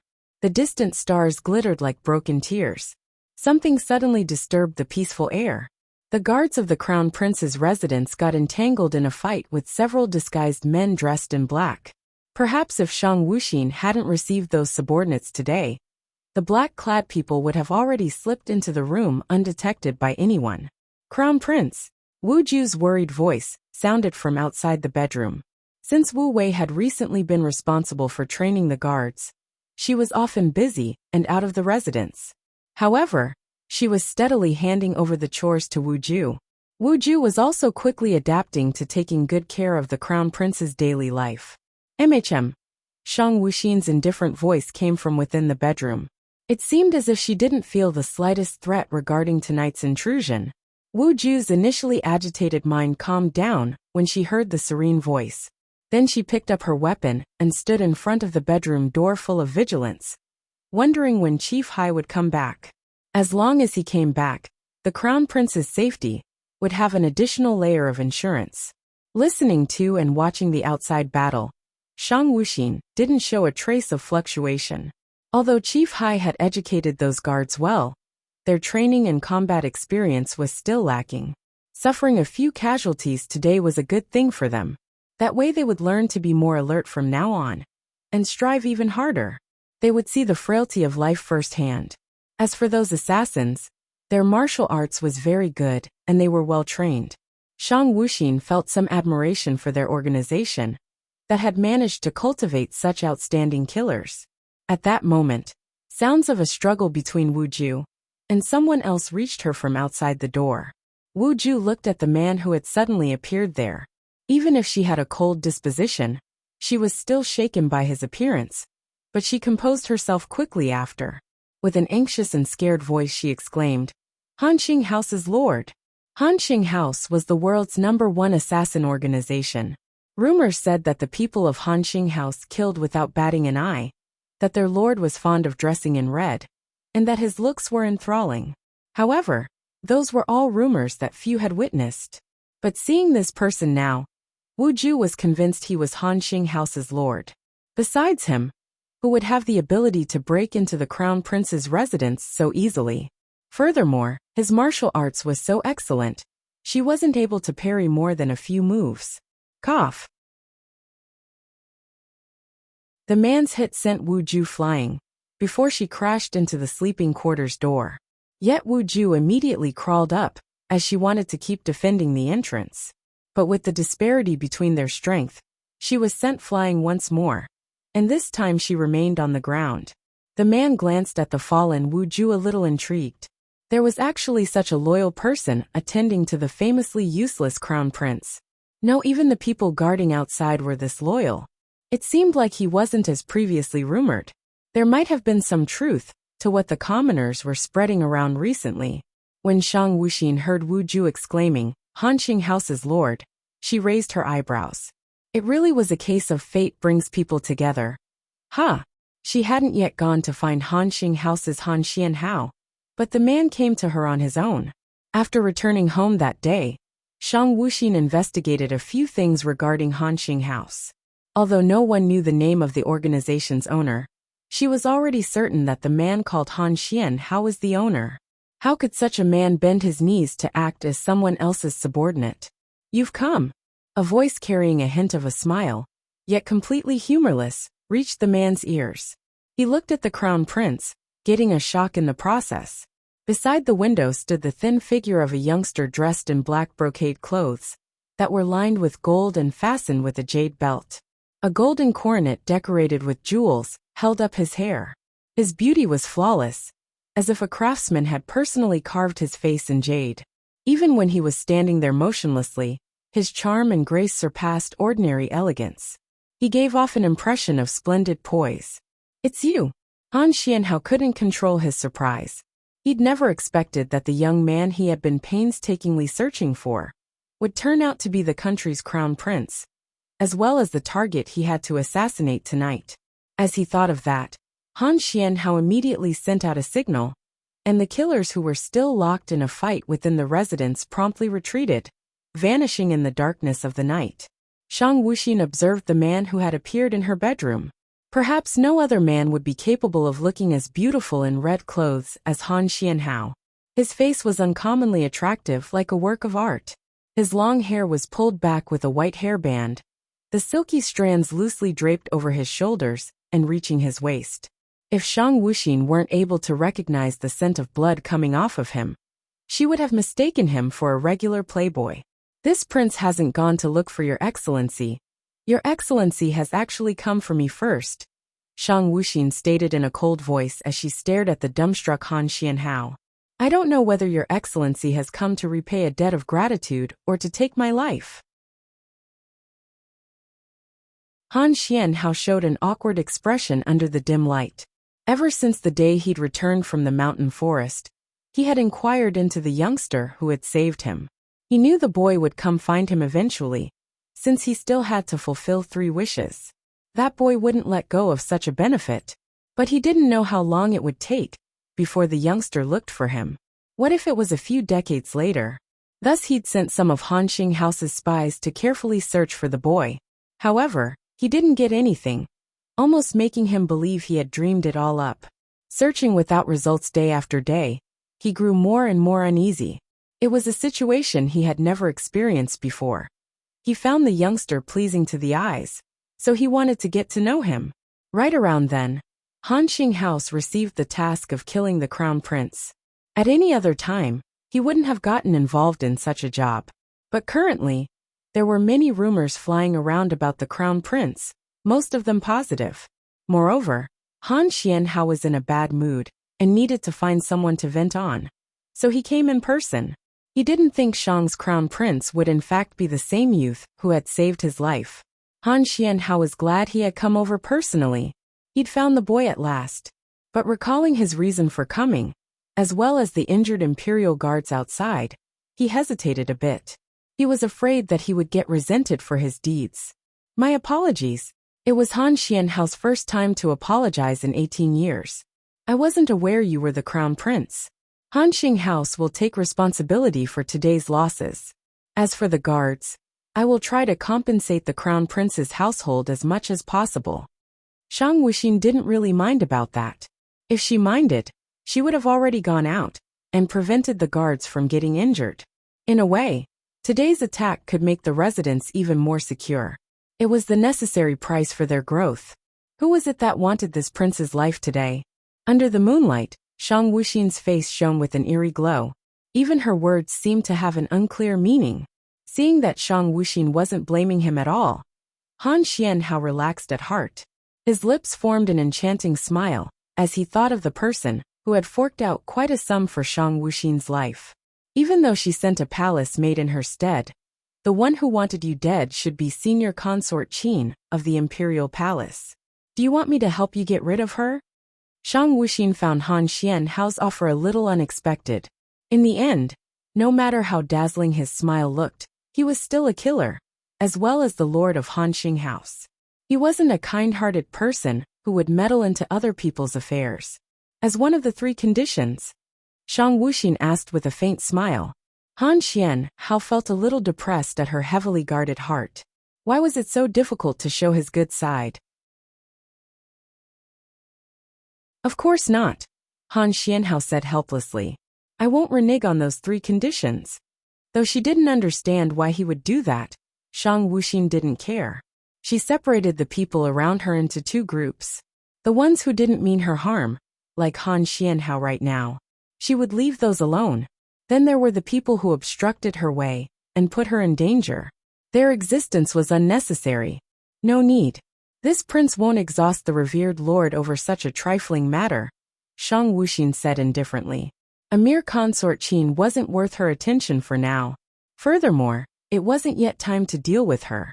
Done speaking, Shang Wuxin walked behind the curtains intending to go to sleep, while leaving Han Xianhao standing on the other side in frustration. The corners of her mouth twitched when she heard him leave the bedroom. After Han Xianhao came out of the residence, he found his subordinates waiting for him as they called out, "Lord! Starting today, any matter pertaining to the Crown Prince's household will be reported to me. Also, if anyone else brings money to assassinate the Crown Prince, first report to me. If I learn that any of you have forgotten their duty, don't blame me for being ruthless." Han Xianhao threw an overcast look at his black-clad subordinates. No trace left of the enchanting appearance he had shown in front of Shang Wuxin. Yes, the men shook in fear. Although their lord's outer appearance was exquisite, his heart was black. The number of subordinates that had died in Han Xing house was countless. Han Xianhao looked at the distant crown prince's residence, feeling pleased. He finally knew who the boy was. It was unexpectedly Shang's crown prince Shang Wuxin. In the future he could come and see Wuxin. Shang Wuxin Exiner. Han Xianhao kept daydreaming, completely unaware of the gentle smile present on his face that petrified the gathered killers. Meanwhile in the crown prince's residence, Wu Ju came to and entered the bedroom, but didn't go past the curtains. She heard the crown prince speaking from inside. "You're injured, go rest." Wu Ju felt relief as the crown prince was all right, but she wondered what had actually occurred between Han Xing's lord and him. Could it be that the crown prince had won? However, she was aware that it wasn't her place to pry. She quietly withdrew from the sleeping quarters, just in time to bump into Chief Hai, who was rushing over. "Is the crown prince all right?" Chief Hai was about to burst into the bedroom, but Wu Ju blocked his path. "Chief Hai, there's nothing wrong with the crown prince. He's already resting, and it's inconvenient to disturb him." Wu Ju was worried that the crown prince would get annoyed if Chief Hai really rushed in. That's good. Saying so, Chief Hai went to handle everything. After all, the injured guards needed to be treated. He probably wouldn't get any rest tonight.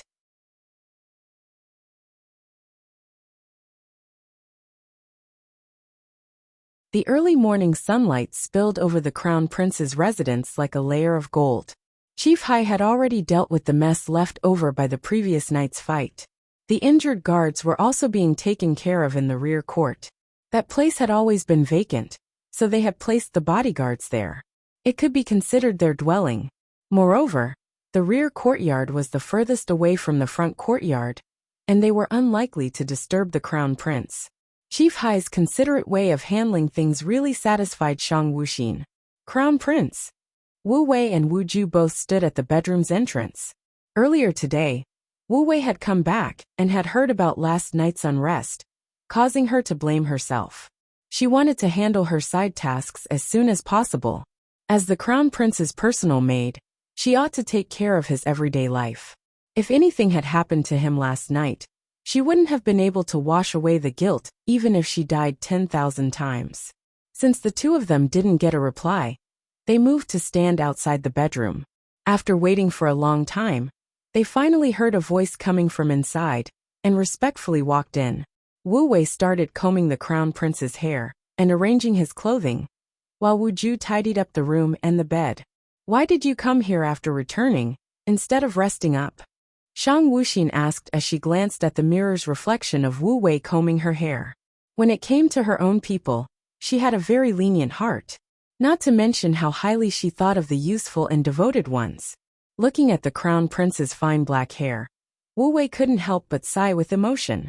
Compared to him, all the palace's consorts and princesses were inferior. Listening to his caring words, she said, "This servant isn't tired. Being able to wait upon you is this servant's good fortune." Shang Wuxin didn't have much else to say. Since Wu Wei was willing to serve her, she regarded her as a very competent maid. Glancing at Wu Ju, who was in the middle of putting the bed in order, she said, "You got injured last night. A bit later, go out to train with Wu Wei, so you can protect yourself better in the future, and become this prince's strength." "Many thanks, Crown Prince," Wu Ju happily replied. Watching these two, a hint of warmth flowed in Shang Wuxin's heart. Their ages weren't much bigger than her own. She was worried that if she kept being as cold as usual, the two maids would be apprehensive whenever they faced her. Although it was a good thing to be feared, being feared too much was only a burden. In addition, she intended to nurture the two of them, to become her left and her right hands. Therefore, they didn't only need skill, but also self-confidence. Though that wasn't something that could be improved in a short time. "You've come so early today. Is there something the matter?" Shang Wuxin asked. Because the two of them were her personal maids, they resided in the same courtyard, so they could serve in front of the sleeping quarters at any time. However, she didn't like having people outside her room when she was sleeping, so she made them go rest at night. "Crown Prince, young Master Huan Emoche has come to the residence to tutor in writing. Crown Prince ought to receive the guest," Wu Wei stated. Even if she knew that the Crown Prince didn't put the two mentors in his eyes, and she also believed he was quite intelligent and didn't have a need for mentors, it was after all the Emperor's decree. Moreover, young Master Huan's motive to suddenly volunteer as a tutor for the Crown Prince was too suspicious. But no matter what, they shouldn't rashly offend him. Oh, he showed up unexpectedly early. Due to the toxin remaining in her body since birth, she couldn't avoid easily tiring out, even if her martial arts was outstanding. Furthermore, she was originally the type to pay attention to her sleep, and she had a hard time getting out of bed, so she usually woke up very late. Since the two maids had shown up outside her sleeping quarters, she was roused comparatively early, but she didn't expect the so-called first son of the capital to also come so early. What could be the reason in the end? Since he came, let Chief Hai entertain him. Shang Wuxin stared at her own tied-up hair, then at her androgynous facial features. Because she had recently started sleeping without the binds around her chest, her breasts had slowly began to grow. It was rather troublesome. But Wu Wei looked at the Crown Prince and said with some intent, "Young Master Huan has been waiting for you in the Great Hall, saying he wanted to instruct you in writing." Chief Hai was basically unable to convince him, nor drive him out of the residence, so he could only let him sit in the Great Hall. Mentioning about that, Wu Wei also found it quite strange. Who didn't know that this young Master Huan was very difficult to deal with, not even giving face to the princes and princesses? Yet why did it seem like he wanted to cooperate with the Crown Prince now? Should this servant make young Master Huan leave? Wu Wei asked. Shang Wuxin took a look at her own neatly arranged clothes, then said with a smile, "I'm afraid you simply won't be able to make him leave." A person who wasn't in any official position, yet he could make the nobles and the officials follow him, as well as have the princes and princesses fighting over his favor. How would Wu Wei ever be able to get rid of such a person? Shang Wuxin unhurriedly strolled into the vast great hall of the Crown Prince's residence, at once noticing the gentleman sitting there. He was dressed in light blue clothes, his silky black hair loosely draped over his shoulders, with a single jade hairpin binding it. As he was leisurely sampling the tea, holding the cup with both hands, he presented a simple and elegant, yet tranquil image. This kind of man deserved the capital's first son title. It was exactly this type of countenance that let people feel cleansed and peaceful. But unfortunately, Shang Wuxin disliked Huan Emoche at a glance.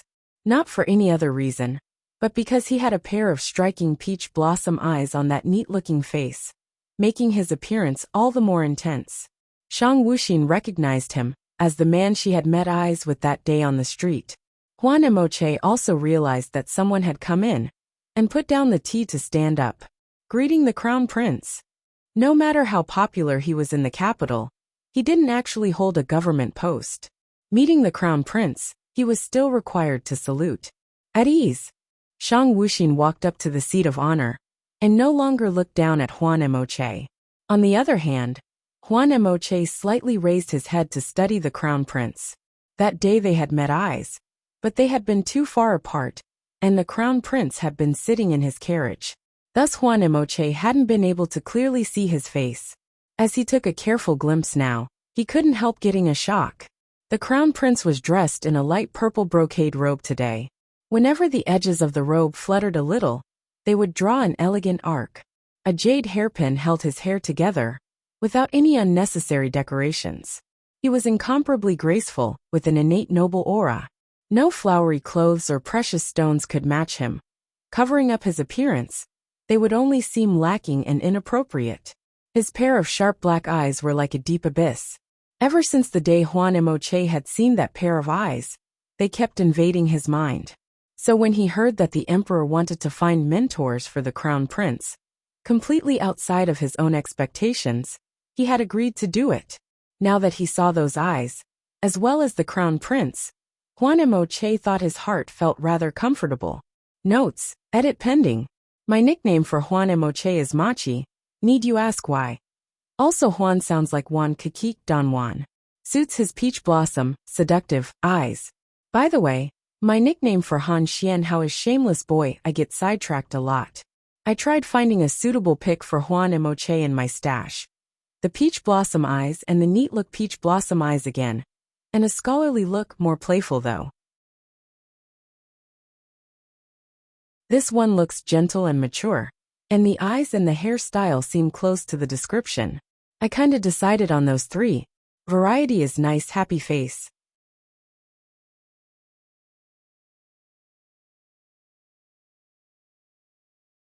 Huan Emoche hits a wall.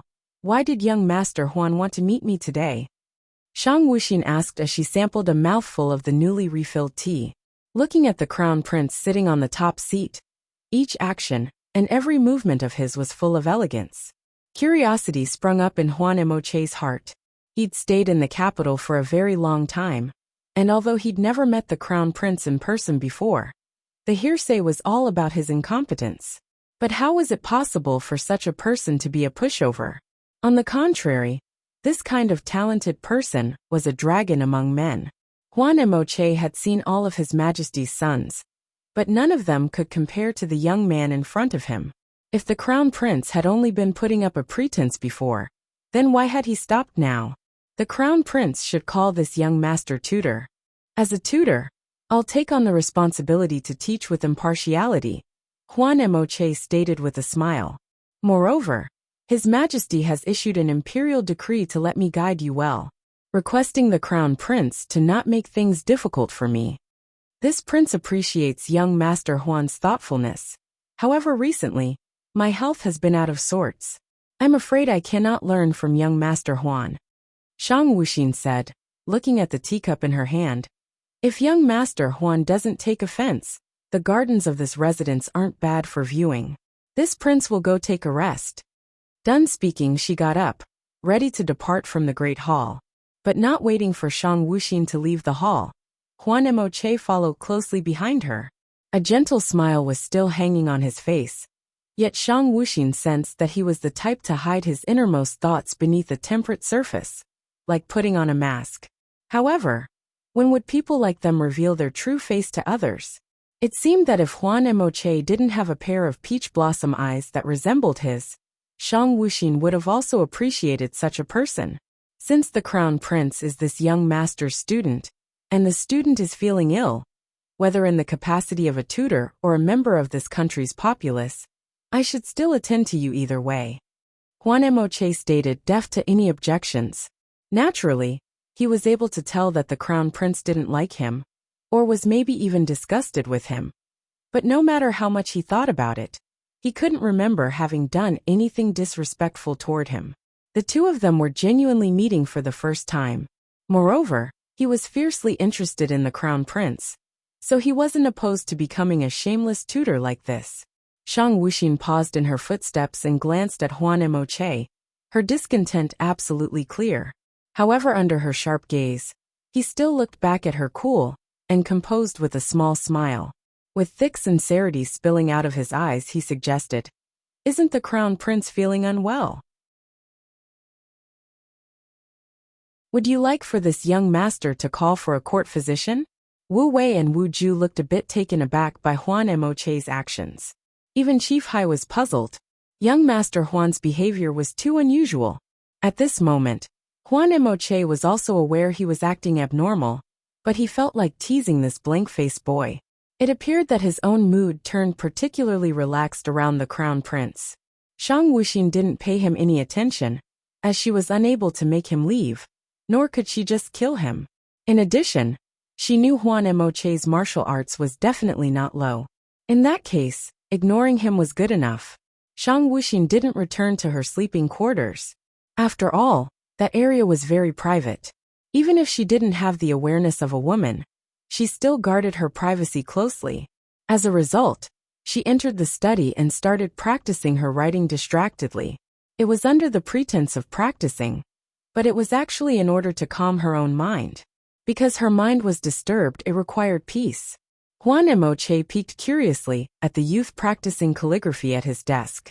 He knew the crown prince hadn't entered school as a child, and the emperor hadn't sent people to teach him how to read and write, either. It looked like the crown prince had many secrets. Huan Emoche's disposition was obviously very serene and apathetic, yet he didn't understand why he had such a strong interest in the crown prince. He came to the boy's side, intending to examine what kind of handwriting this mysterious crown prince was practicing, but a simple glance shocked him for quite a while. The characters on the paper were solemn and refined, exceedingly graceful and outstanding, powerful and distinct.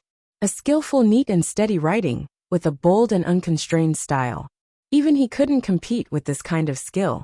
He reckoned that the crown prince's casual writing practice sheet was enough to make everyone fight to obtain it as a piece of art. Good characters, Huan Emoche uttered in admiration. Looking at the writing, his appreciation rose even further. It appears that the crown prince's erudition is higher compared to this young master, making me truly ashamed to act as a mentor. I don't know whether it's possible for you to consider me a friend henceforth? Huan Emoche wished to become acquainted with the crown prince, not only out of admiration for his literary talent, but also because he wanted to find out the mysteries behind him. Besides, the most important point was that he himself wasn't fully clear why he liked the crown prince so much.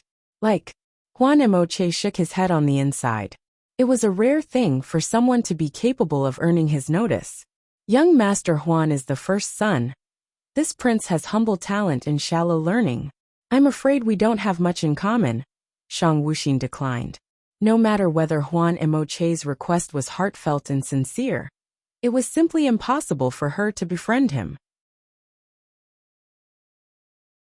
Those pair of eyes were a grief she was unable to escape, reminding her of her former naivety. Even if it wasn't the same person, they were still able to draw out the dark demons in her heart. Hearing the crown prince refuse that way, Huan Emoche's heart sank. Even he didn't recognize what kind of feeling it was. Disappointment? No, they originally had no relations. It wouldn't be so easy to make friends. Anger? No, although his pride was high, he wasn't arrogant. It was as if he had eaten something bitter. He couldn't help frowning. I was too offensive, asking the crown prince not to mind it. Huan Emoche feigned a silly smile, but the excellent pretense held some traces of strain. Shang Wuxin didn't care about Huan Emoche's oddness.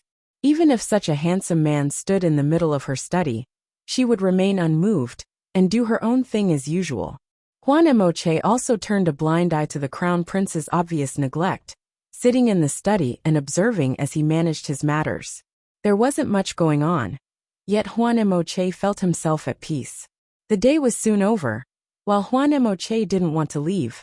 Though the crown prince hadn't spoken more than a few words, he really liked this feeling.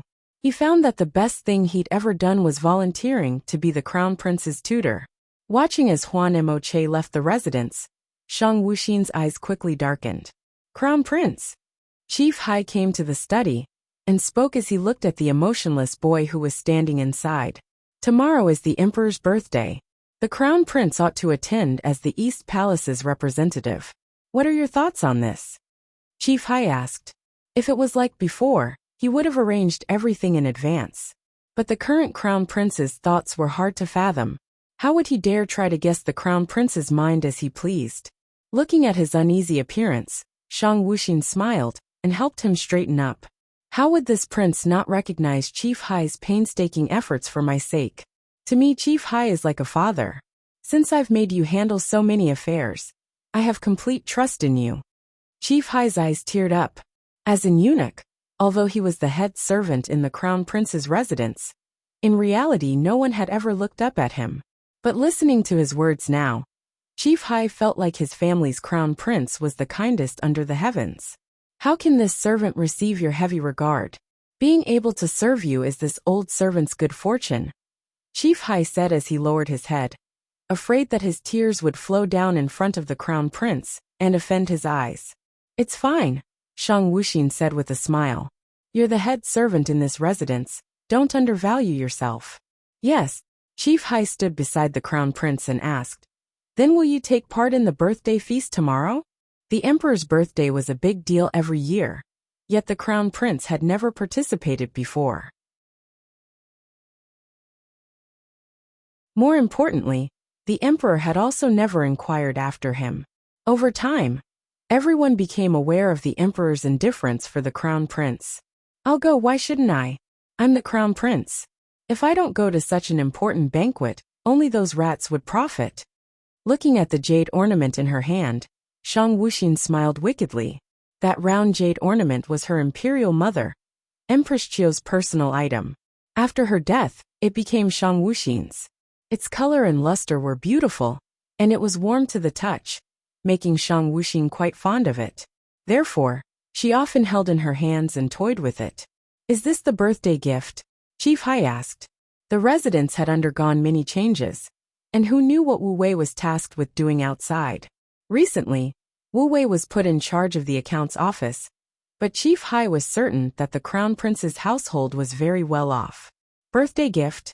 Shang Wuxin quietly started telling instructions to Chief Hai, while his eyes showed astonishment and a faint concern. Nevertheless, he went along with the crown prince's plans.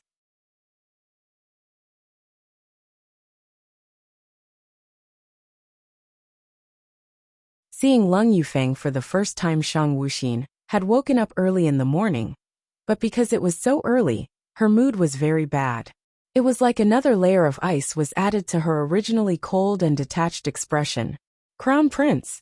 Wu Ju approached the side of the crown prince somewhat timidly, looking at him as he gracefully ate his breakfast. Pondering it over, she still spoke resolutely. May this servant attend to you today? During this period of time, she had started to admire the crown prince more and more, and her respect for him had grown.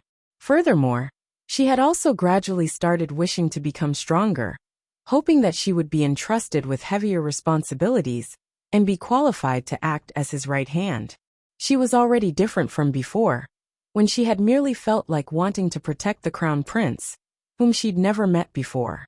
Now she wholeheartedly wished to be an important subordinate, even though she was just a woman. Wu Wei was also a woman, yet she was always there at the prince's beck and call. Wu Ju believed that she herself would not disappoint him either. After hearing her words, Wu Wei, who was in the middle of serving the food to the crown prince, nearly dropped the chopsticks within her hand. She was already well aware of Wu Ju's intelligence and strength. If Wu Ju had run into the crown prince first, perhaps she would have been even more competent than herself. More importantly, after spending so many days together, Wu Wei could clearly see Wu Ju's devotion. They had even become good friends in private, partly for the sake of the crown prince. She also wanted to know whether he would lead her with him when he entered the palace today, but she didn't dare ask. After all, she still remembered the last time. It had let her understand that only if she was formidable enough, she could protect herself. Otherwise, she would be a burden. Ah! Shang Wuxin put down her chopsticks. Since she had gotten up too early, she didn't have much of an appetite. Listening to Wu Ju's words just now, her mood improved a little. This is a birthday feast, not Imperial Father's personal summon. Of course I can bring you to with. However, once you enter the palace, concentrate on watching and listening, and don't speak too much. This prince hopes that you won't stir up any trouble. Do you understand? Wu Ju was delighted at heart, while Wu Wei promptly saluted. Many thanks, Crown Prince. This servant respectfully obeys to do my duty. I won't bring you any inconveniences. They were very clear that while the Crown Prince looked like a solemn celestial being, he very much disliked troublesome things. Shang Wuxin nodded in satisfaction. However, you're my people. You can't let others bully you. It's good if you don't stir up any trouble. But if there's anyone provoking you, you shouldn't lose face for this prince. If anything happens, there's still me to shoulder the responsibility. Yes. Wu Wei and Wu Ju both nodded heavily. Being able to stand by the Crown Prince's side was their lives' greatest fortune. Crown Prince, the carriage is ready. Should we set out for the palace now? Chief Hai asked from outside the door. Thinking of the present the Crown Prince had prepared as a birthday gift, he still felt a little anxious. But he also knew his fears were groundless when he called to mind the prince's intelligence. Anyway, even if His Majesty really got angry at him, the current Crown Prince would most likely not care a whit. Shang Wuxin got up and took the handkerchief in Wu Wei's hand to wipe her hands. Then taking along the two maids, she walked toward the carriage parked outside the residence. But as soon as she went out, she noticed a tall black carriage made of incense wood. Though she didn't know how it looked on the inside, judging only by the exterior, she could realize its great value. Whose work is this? Shang Wuxin asked without any facial expression. No one was able to tell whether she was happy or displeased about this. Chief Hai promptly ran up to Shang Wuxin's side and said with a smile, "It was this old servant who ordered it. Do you like it?" Previously, it was because the Crown Prince's residents had been too poor to afford such extravagant things. But now that they were so well off, they shouldn't put their Crown Prince in any inconvenience. When he saw how much money the residents had, he had immediately discussed with Wu Wei about making the carriage. How would Shang Wuxin not realize Chief Hai's intentions? She nodded her head. Chief Hai has done very well. This prince likes it a lot. She entered the carriage while speaking. Sure enough, the interior was arranged completely to her current preferences. Simple, yet luxurious. More importantly, it was comfortable. She was someone who always treated herself well. Since she had the qualifications to live in comfort, why would she want to inconvenience herself? When he heard that the Crown Prince was satisfied, Chief Hai laughed giddily. Combined with his round stature, that laughing face made him appear that much happier. Even Wu Wei and Wu Ju couldn't help smiling, let alone the other guards, who all laughed stealthily. The usually solemn and fearful Chief Hai could actually be this amusing in front of the Crown Prince. Hearing everyone's laughter from inside the carriage evoked a small smile on Shang Wuxin's face as well. What a pity that no one was able to witness that smile, or else who knew how many maiden hearts it would steal. The ones who drove the carriage were Wu Wei and Wu Ju, while the Crown Prince's imperial bodyguards were gathered around it as protection. Looking at that formation, everyone had an enormous curiosity about the Crown Prince. Nowadays, the citizens were circulating favorable rumors that the prince was keeping a low profile and biding his time. But unfortunately, the Crown Prince had never shown himself in front of those citizens. Let alone them, even the imperial court's officials had never seen him. And since the Crown Prince still hadn't reached 16 years of age, he couldn't attend court yet. Thus, the reason so many officials had come to today's birthday banquet was the Crown Prince. Whoa, is that the Crown Prince's carriage? Looks like it's quite big and attractive. I wonder if he's inside. Female whispers spread across the streets. Who among the common women didn't wish to marry into the imperial household? They previously thought he was simpleton, but listening to the recent hearsay, many people had started admiring the mysterious Crown Prince. It has to be. Take a look, none of the other princes' carriages can compare. I wonder what he looks like. Could he be very ugly? Wu Wei and Wu Ju got furious when they heard some woman say that the Crown Prince was very ugly. But they also knew they couldn't do anything at this time. They kept thinking on the inside. If they let those people see the prince's face, no one would be able to speak such words. Even if they searched high and low, they would perhaps only find a few people in this world whose appearance could compare to his. Hearing the various discussions outside, Shang Wuxin didn't seem to care at all. It could be said that the commoners were often the most artless and authentic, but even more often, the most heartless and cruel. They only saw the things on the surface. However, public opinion was actually a good thing to put to use. "Crown Prince, we've arrived at the Imperial Palace," Wu Wei's voice conveyed. Shang Wuxin didn't have to exit the carriage where the rest of the officials and young ladies did. Since she had the Crown Prince's privilege, her carriage was allowed within the palace grounds. That was within the Crown Prince's rights. When she heard that, Shang Wuxin slightly lifted the vehicle's curtain to let the inspecting imperial guards by the entrance clearly see her face. As it was an obligatory inspection, she naturally wouldn't defy it, but she also wouldn't let others frivolously examine her for too long. At that moment, Shang Wuxin detected someone's line of sight on herself. Though it didn't carry any malice, the feeling of being looked up and down was too strong. Faintly frowning, she looked toward the owner of the gaze. That person was dressed in black, sitting straight on horseback. His chiseled face seemed to be personally sculpted by a deity. Even when he was quietly sitting on horseback, his charm and unusual good looks were obvious. Exceedingly graceful, he gave people a somber and desolate feeling. He had wheat-colored skin, smooth and dewy. The star-like eyes adorning his outstanding face were particularly noticeable, calling people's attention, and difficult to disregard. Who is that person? Interest flashed within Shang Wuxin's eyes. That man was very much to her taste. One glance was enough to tell he was a genuine rugged man to his blood and bones. Wu Wei followed the Crown Prince's line of sight, then lowered her head to say, "That person is Shang's famous general Lung Yufeng. He's also your mentor. In 2 days, he will go to the Crown Prince's residence to instruct you in military studies." Because she already knew that he would be the Crown Prince's tutor, she had already thoroughly investigated him. But that general truly was a man that made people feel admiration for him. Shang Wuxin put down the curtain, while the carriage slowly proceeded inside the palace. You're tuning in to the Li Mei's Wuxia Whispers YouTube channel. We're so grateful for your support. And don't forget to subscribe to join us on this incredible journey through captivating stories.